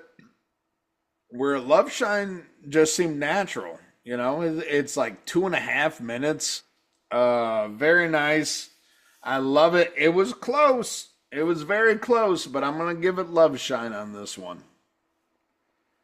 All right. Well, I'll do the next one, which is Poison Apples versus Can't Change Me. Oh, Oh boy, two I don't like. Yeah. I wrote this down in my notes as a suck versus suck. Yeah, yeah. But between these two sucks, I'm giving it to Vince Neil. Uh that's how much I hate poison apples. That this horrible, I can't even remember the name of the fucking Vince Neil song. What is it? Can't, Can't change me. can't change me. Can't change me. Yeah. Don't even bother singing it because I've only heard this album today. Yeah, they both suck, but I'm giving this one to Vince Neil. Ralph, you take the next one. I gotta go with Motley Crue. And I don't like poison apples, but I gotta go with Motley Crue on that one. It's too sappy, ballady, every mother's nightmare bullshit, you know? So, Yeah. except it doesn't have the woes. It ain't that bad, but still. All right, what's the next two songs? I go with Motley on that one. Bad Apples. Next one is Hammered versus Set Me Free, the Sweet cover. Oh. You know what? I'm gonna go with Hammered. And the only reason I'm gonna go with Hammered, and I love Hammered, but you know what? I really do love the cover of Set Me Free he did, but it doesn't do anything like it doesn't it follows the same formula as the original version, but it's not as badass as the original version. That's why I'm going to go with Hammered. And Hammered is a song about Vince Neil, though. A lot of people didn't pick that up, but read the lyrics to Hammered. It's all about Vince Neil. All right. All right. Between Hammered and Set Me Free, I'm going to go right here with this motherfucker. This chubby face motherfucker right here. I'm going to go with Vince Neil. Hammered.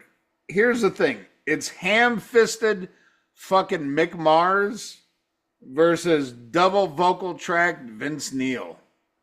Who wins? I mean, to me, they're two subpar tracks. I love the original, song by The Sweet. But you hear Vince's version.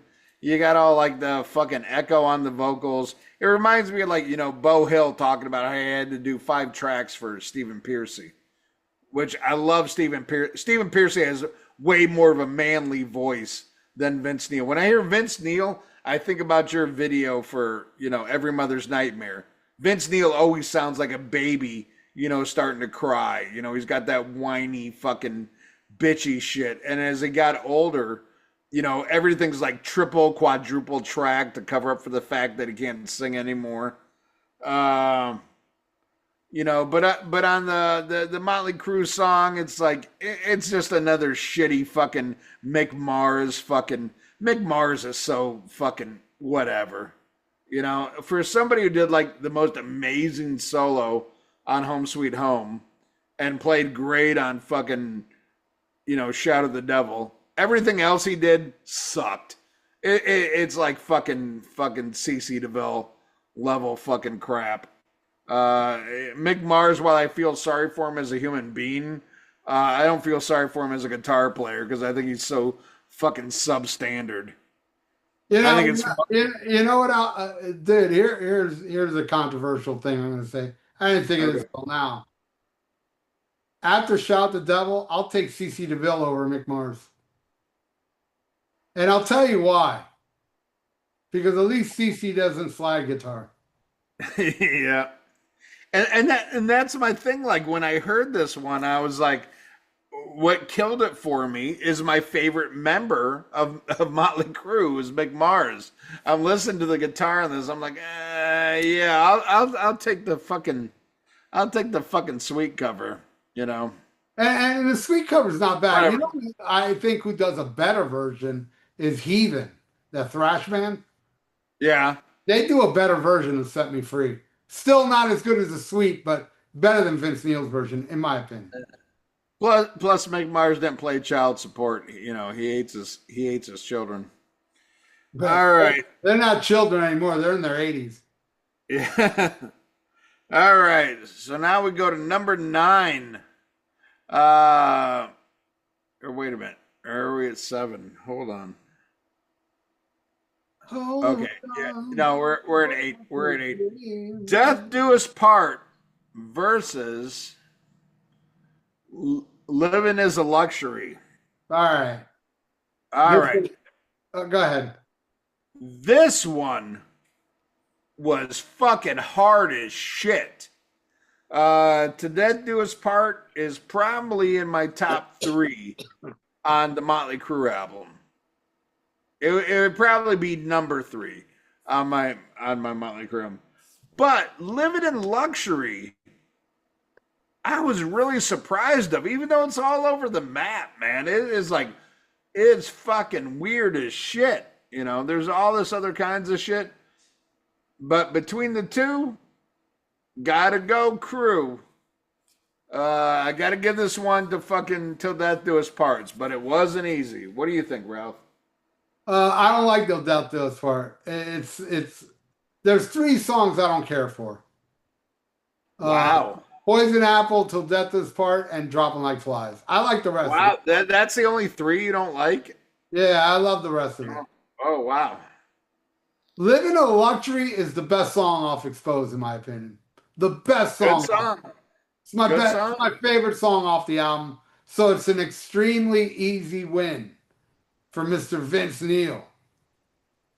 All right. I'm giving that one to Vince Neil. And another thing I want to bring up. Vince Neil, of course, gets a bad rap for being a singer, but rightfully so, because you see him live, he's fucking horrendous. But man, in the studio on this fucking album, Exposed, I love his voice, man. Very proud, and my favorite vocal performance on this album is "Living in Luxury." I just love his fucking singing. I think he's a perfect singer, but in the studio, dude. I mean, look. As much as I love Motley Crue, when I saw Shout the Devil and Theater of Pain Tour, exceptional shows, unbelievable shows. But go back home and listen to that live recording. Vince Neil was never that good. Even live in the Shout the Devil. Look, a good example, that live album they released, Entertainment or Death. That has Shout the Devil era songs on there. Go listen to it. It's fucking horrible. You listen to it, not me. Yeah, well, I listened to it. I have it. I should put it on again. But yeah, it's fucking horrendous. But man, in the studio, it's magic, man. And I think he sings good on every album he's done, but this one is a little more special, I think. All right, Ralph. Take the next one. Welcome to the Numb versus You're Invited, but your friend can't come. Welcome to the Numb is probably my 3rd favorite. When I first got this album, it was my favorite song for the longest time. Then it was now it's Uncle Jack. But I love Welcome to the Numb. You're Invited, but a friend can't come. That shit's garbage, bro. Come on. And let me tell you. Here's the funny thing about that song, and see if you remember this, Ian. Okay. Vince Neil got fired, and at the end of that same month of him being fired, he released this video. You remember that? I don't remember the timeline, but I know this was on like the soundtrack to Encino Man. Yeah, but it was like maybe 3 weeks after being fired from Motley Crue, or maybe a month the most. He released this video after being fired. Yeah. Well, there's two songs on here that were written by Jack Blades and Tommy Shaw. This one and Sister of Pain. And there's a different version of this. If you get this soundtrack to Encino Man, the backing band, it's Damn Yankees without Ted Nugent and with Vince Neil. And then there was a different version recorded for his solo album, which on the solo album, even though there's different band members credited, Steve Stevens played all guitars and all bass. Vicky Fox played the drums. Even though Robbie Crane and this other dude are credited on the album, they didn't play on it. Also when Vince Neil released that video for "You're Invited but Your Friend Can't Come," Yeah. that he did it live on the MTV Music Awards with Phil Suzanne on bass. Yeah, yeah, original bass player for the project. I And Phil had I had Phil on the show, and he talked about how he was like fired from Vince. He was very diplomatic about it, but yeah, they kind of yeah, fucked yeah. him up. Uh, Phil, Su- Phil Suzanne wrote 5 tracks on the Vince Neil record. I believe he wrote more, and they didn't credit him. Okay, well, he's credited for 5. Uh, you know, so it is what it is.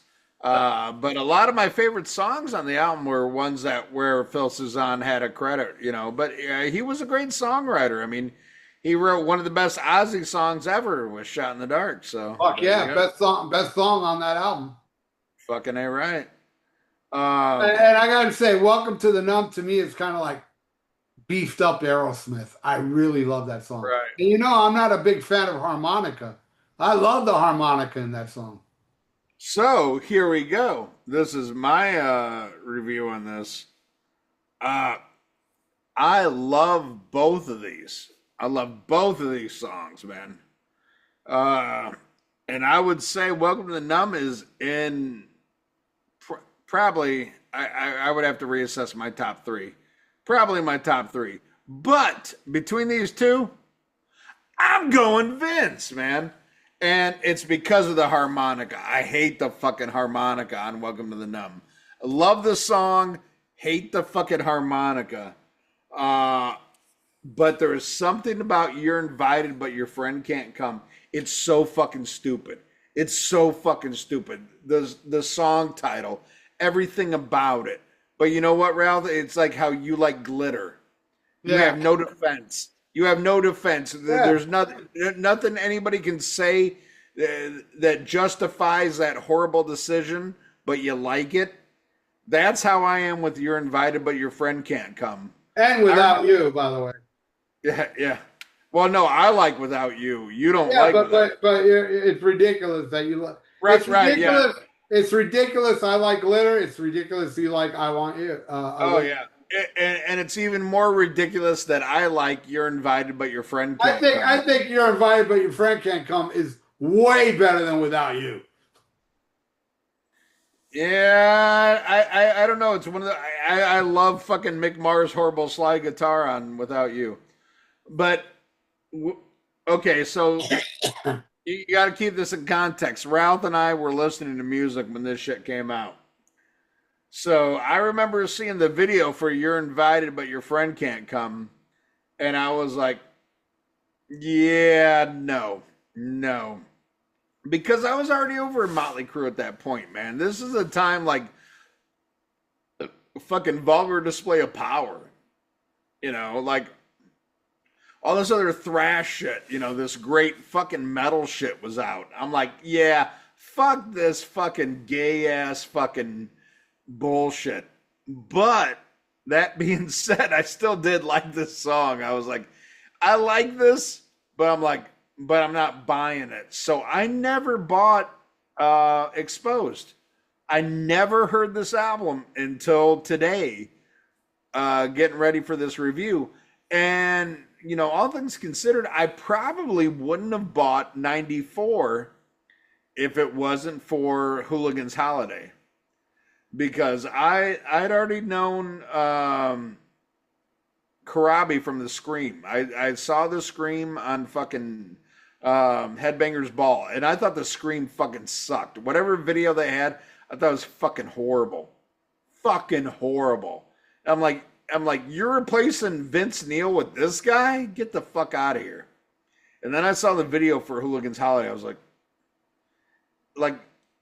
it was kind of like when with Anthrax, I was like, I didn't listen to fucking Armin Saint. I'm like, who the fuck's Armin Saint? Whatever, I'm like, Joey Belladonna. And then I saw the video for Only, and I was like, oh, fuck yeah, I'm buying this shit first day.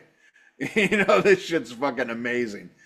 And that's the same way I feel about Hooligan's Holiday. It's better than 95% of anything they've ever done with Vince Neil. I think that's also the greatest Motley Crue music video. What's that? Hooligan's Holiday. Oh, great video. I think that's Oh, their best video ever. with the whole fucking, like Clockwork Orange shit going on and And the everything. fucking the zipper with the mouth singing. Yeah, fucking It's amazing. just an amazing video. An amazing, amazing video. Yeah, and it totally caught me off guard because I was not expecting anything like that. Because by the time that shit came out, there was nothing more uncool than Motley Crue. The last thing you heard from Motley Crue was what's the really good song that was on Decade of Decadence? Primal Scream. Yeah, Primal Scream, which I loved. But between that time, it was like a lifetime back then as far as music. I mean, that was pre Nirvana. That was pre all this other shit. But it was kind of like it showed where Motley Crue 94 was going. If you listen to Primal Scream, it's got the vibe of the 94 album. Right. Well, and I love Primal Scream still to this day. I mean, I'll stand by that. I mean, I love that song. Yep. Slide guitar and all. I love that song. Yeah, and I don't care who's playing bass. Bob Rock did a good job on that one, Bobby Doll. But yeah, no, I like me some fucking you're invited but your friend can't come. But goddamn, what was it up against? Fucking Welcome to the Numb. That was a tough one, dude. I love me some Welcome to the Numb. Yeah. Then we got Smoke the Sky versus Getting Hard. Oh. To me, this is a battle of, it's not a suck versus suck, but it's like a so-so versus so-so. But I'm going to give it to that guy, Vince Neil. I'll take Getting Hard over Smoke the Sky. What do you think, Ralph? You know what? I don't agree, but I don't blame you. Because I love Getting Hard. That song fucking rules. You know what that song reminds me of? Bump and Grind, David Lee Roth. It's got the same vibe. Nah, it ain't that cool. Oh, well, Dave's is a better song, but I think Getting Hard is a fucking great tune. Yeah. But I gotta Smoke the Sky. No, I gotta go with Smoke the Sky. All right. But I love that Vince song. That one may be the toughest one out of all of them, actually. Okay. Wow. Okay. That's your toughest. Okay. Yeah. All right. Well, I'll take the next one, which will be, let me look here, Forever versus Dropping Like Flies. Holy shit. Yeah. No mistaking here. Dropping Like Flies. Forever is this horrible ballad by Vince Neil, which is, it's, I don't care if you're Vince Neil or you're Motley Crue. They should never do ballads because these guys change girlfriends every 6 months. So why write a song like, it's going to be forever? It's going to be, you're my one. But he didn't write it.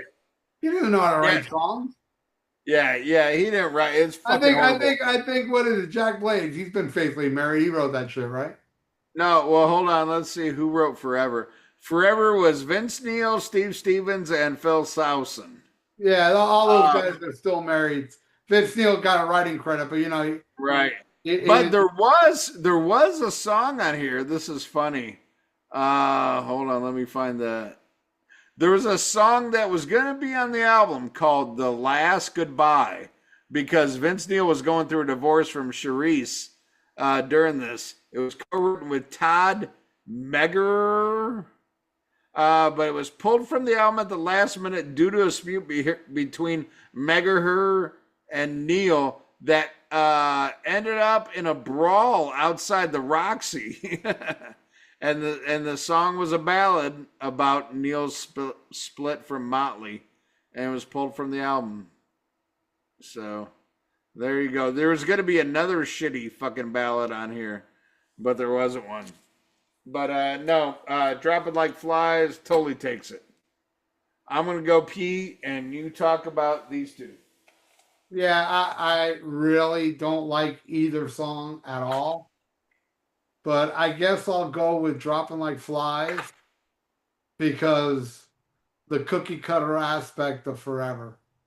It's just so by numbers. Like every time I look at you from Kiss, it's like a ballad by numbers. Like I've heard this done 100 times before, and all those 100 times I heard it done before, I hated those too.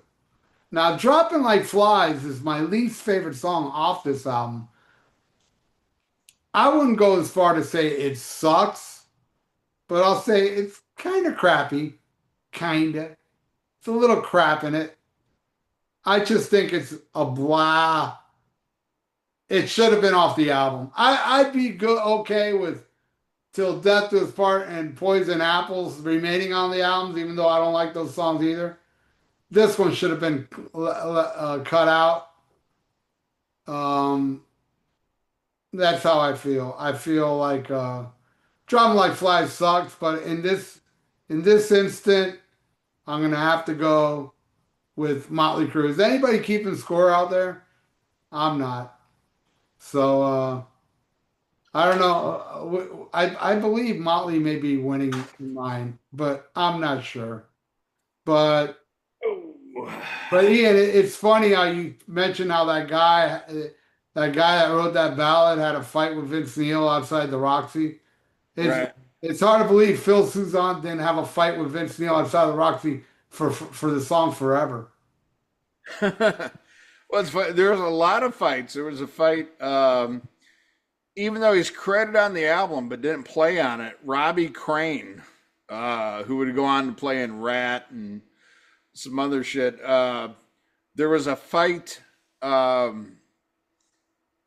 was a show on the solo tour for Vince Neil, and Vince Neil's traveling by himself, and the band's traveling by themselves, and the bus broke down.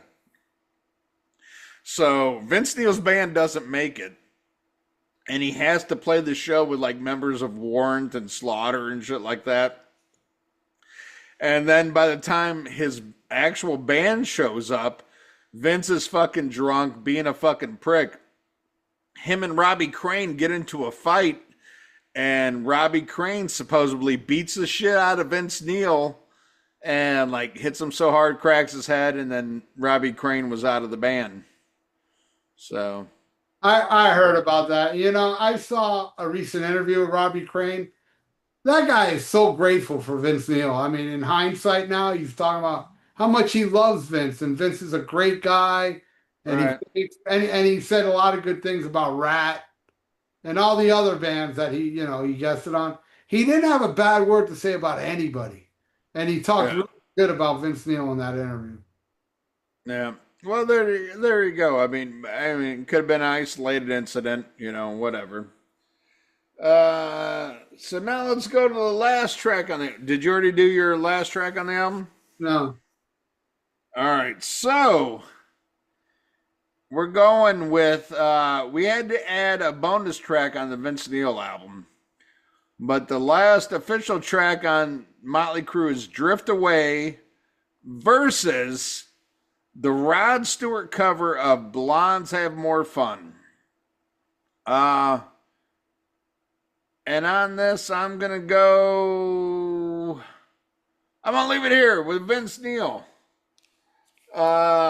Drift Away is not a bad song, but again, I feel like it's forced. It's, it's a manufactured, like, we got to have a ballad shit. And, like, dude, it's 94. It's not 1987. Okay, you don't have to have 3 fucking ballads on the album, Aerosmith. Calm the fuck down. And then here's Vince Neil doing a fucking rock and roll-y cover of fucking Rod Stewart. And I think he does it great. Of course, I love Rod Stewart way more than fucking Vince Neil, but I mean, it's a rock and roll song. He does it in a rock and roll vein. And Drift Away, while I think it's a good song, it's forced. It's not natural. It's not copacetic. It's let's have a fucking ballad to put a fucking song out on, which they never did. So I'm gonna give it to Vince Neil on this one. What do you think, Ralph? Uh, I'm definitely going with Motley. I love Drift Away. It's like the best ballad on this album. I think it's a beautiful fucking song. Love the vocals. I don't mind the Vince Neil cover, but it's forgettable. Like I have it. I have it on a CD. I could be wrong, but I think I have it on the single for Motley Crue Afraid. They put it on there. I no on Afraid. Well, you could have a different copy than me. What's funny is a bonus track on Carved in Stone was Lust and Life. That's the one that's on my Lust for Life, the Iggy Pop song, which is on the Motley Crue. Yeah, that's the one. It wasn't Blonde Have No Fun. It was Lust for Life. Yeah, that's right. on the Afraid single. Right. So I don't know. I don't know if the one that's on the Motley Crue, like, is it the same fucking, like, did they just throw on like a solo? They put the same version Vince released. Okay, so Motley Crue doesn't even play on it, but it's on the Motley Crue fucking thing. Okay, all right. Yeah. All right. Well, that's our track for track, and this is something I thought, like, even though, like I said, as time goes on, I'm not as a big of a fan as Motley Crue '94. I mean, still, I mean, it's better than any Motley Crue album other than Shout at the Devil to me.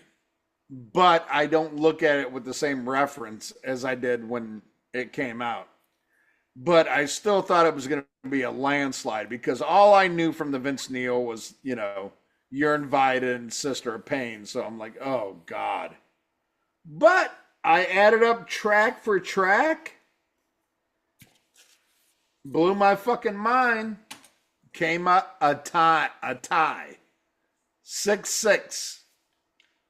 Motley Crue to Vince Neil. Ralph, what was yours? Did you add it up? No. Okay, well, who gives a fuck, you know? Yeah, fun.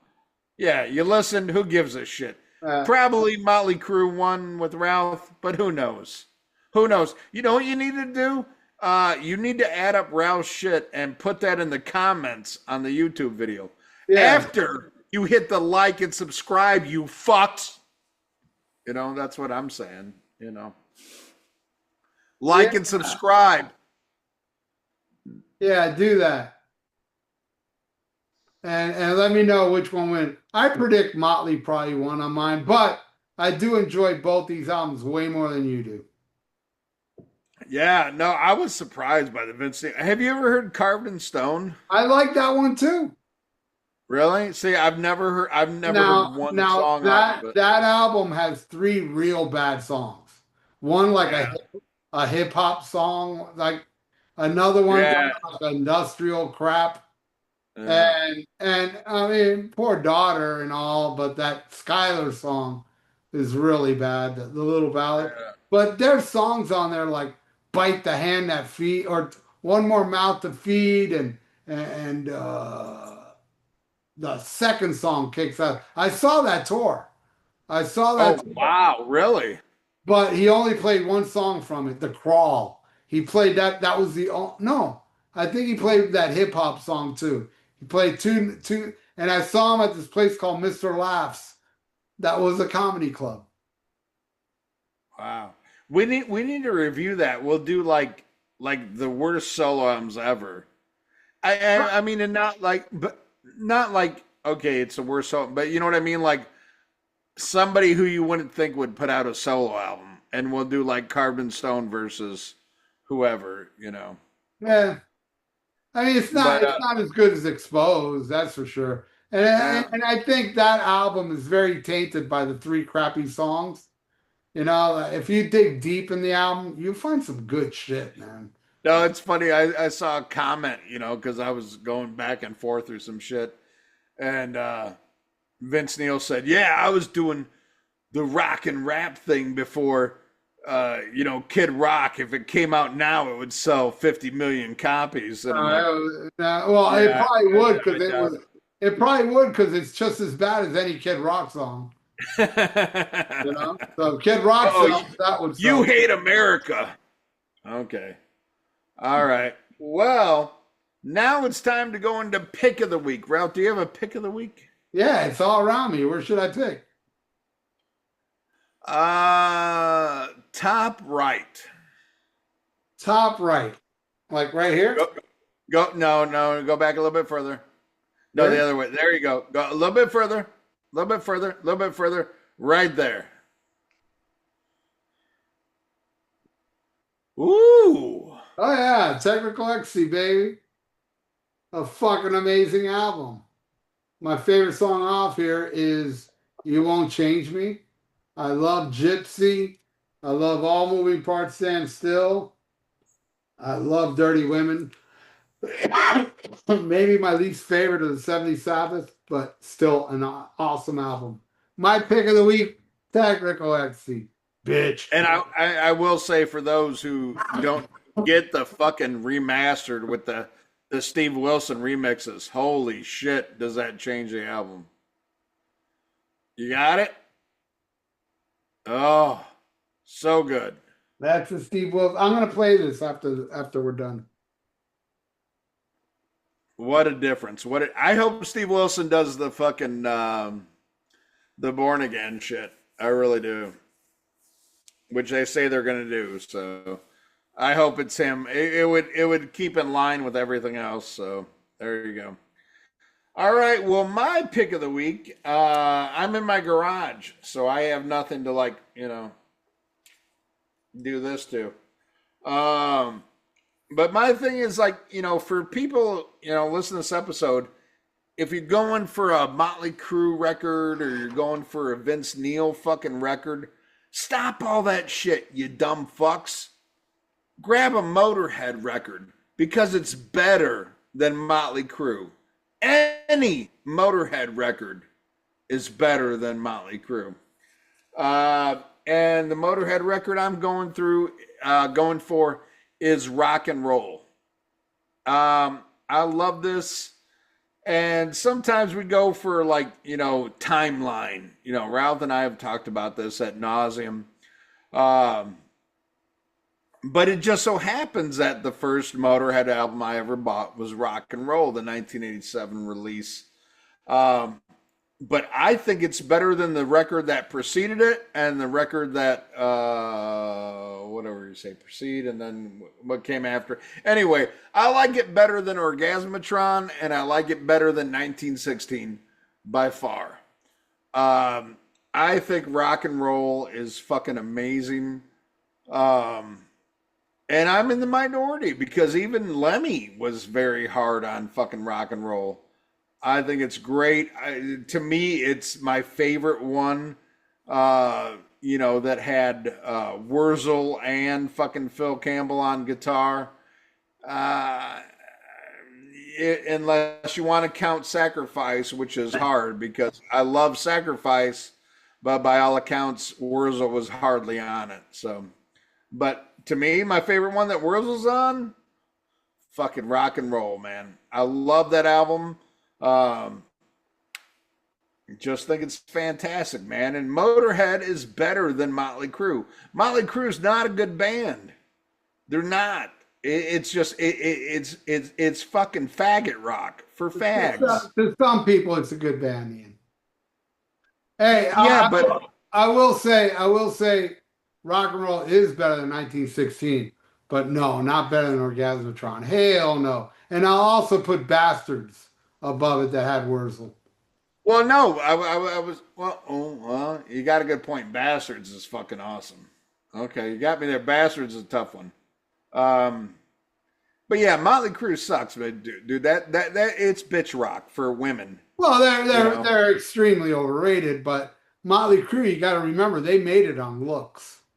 Yeah, they had the looks that kill. They did. They made it on looks like fucking Kiss made it on fucking makeup. But they had some classic shit. You can't deny. No, dude. Hey, I will never spit in the face of fucking Shout the Devil, dude. Shout the Devil fucking kicks ass. But it's And, it's an anomaly, dude, in and, their fucking collection. and 70s Can you kids, think dude. can you think of any Motley Crue record that comes close to Shout the Devil? No. Well, 94, but still, Shot of the Devil's better.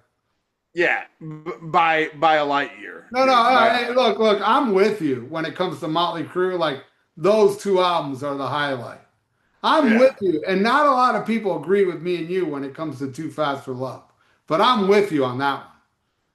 A lot of yeah. people pointed that one as like the best, or along with Come on and dance. Come on and dance. Starry Eyes. Oh, That's some faggot shit, dude. That's that's some horrible. faggot. It's got its Yeah, moments. My favorite Motley Crue song is Live Wire. It's got its that's a moments. that's a good one. That's their best song ever. But Yeah, and but then Shot the Devil's a masterpiece. But then after that, yeah. Nicky died, Matthew Trippy came in, and it was all shit. If you want to know what Motley Crue is really all about, listen to Saints of Los Angeles. That's what they're really all That's about. 6 a.m. Yeah. That's a 6 a.m. album. That's the worst. Out of all the crappy Motley Crue albums, that one's actually the worst. Yep. I would agree. I would agree. It's That's unlistenable. that we ought to do like Saints of Los Angeles versus a piece of shit, just to show a piece of shit would win. Yeah.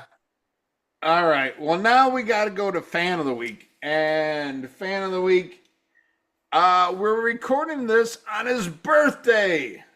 So happy birthday, Samuel Wetz. Yeah. This kid has been there, and I call him kid because I'm an old man. This guy's in his fucking mid-20s now, but he's been listening to us pretty much since the inception of this show that's about ready to have a book written about it.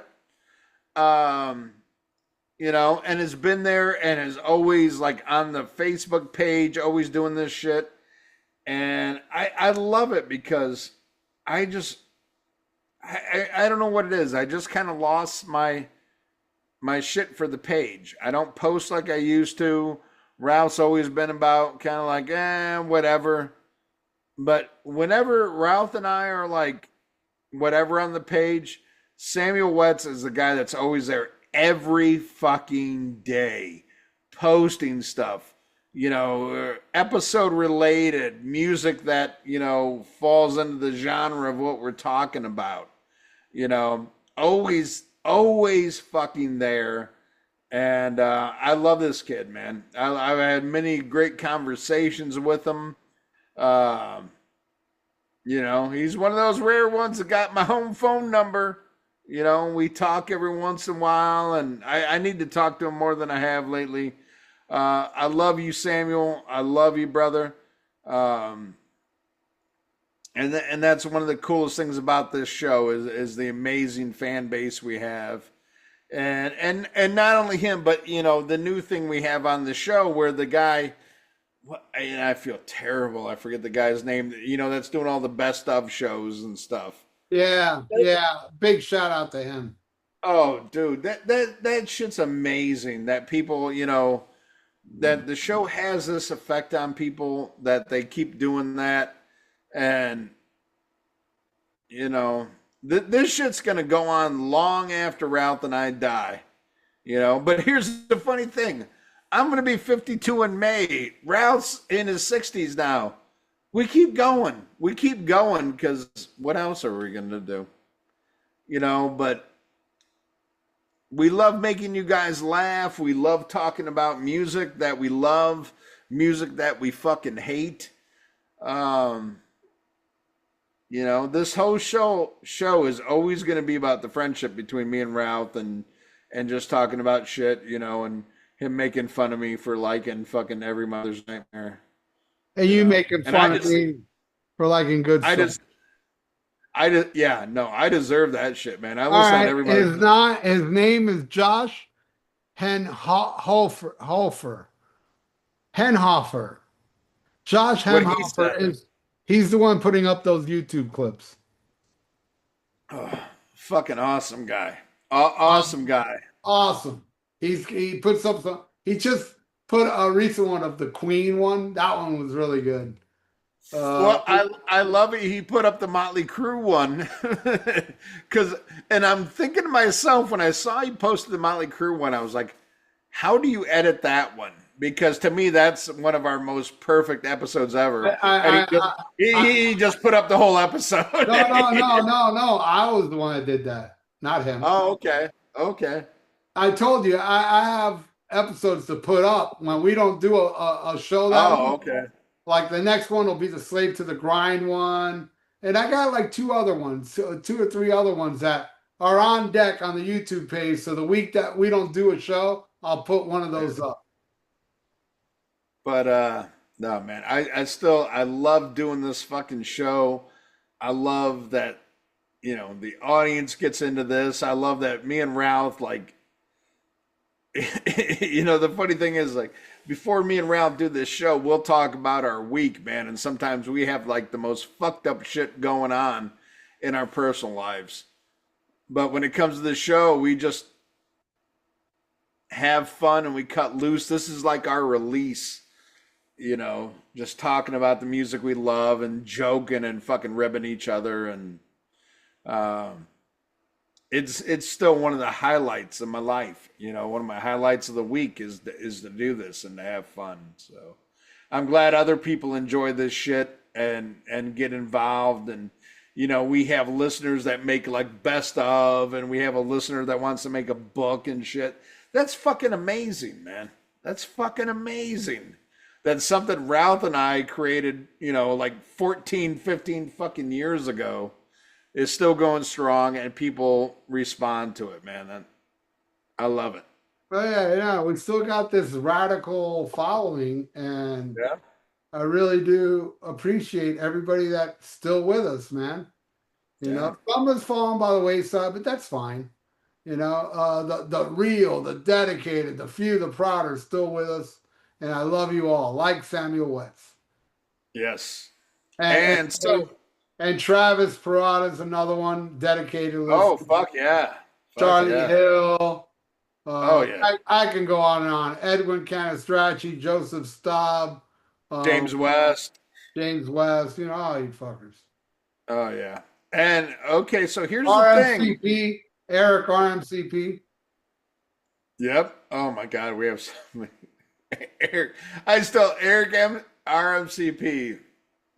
I still laugh that he changed his name for the contest, but he still kept it to this day. And now Mark Dowdy is RMCP Mark. Yeah, fag. Change that. You're making us. But I love Mark. I love Mark. Yeah, Mark. that RMCP Mark offends me like Mark Allen Taylor offends Oingo Boingo. They're like, stop talking about us. Please, you're ruining our legacy. Shut up about Oingo Boingo. All right. Well, here's the thing. For we're gonna do what we want to do, but we'll throw this out to the fans. See what you guys think, man.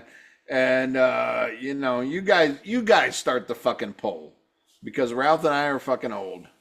So I threw up a couple of instances of albums versus albums. Oh, no, please. I No? don't mean to be a dick, but I don't want Okay. the viewers to give suggestions because Okay. most of the time there's shit I don't want to do. I mean, we're done with the donations. Well, no, but it was with the same band. What we talked about earlier.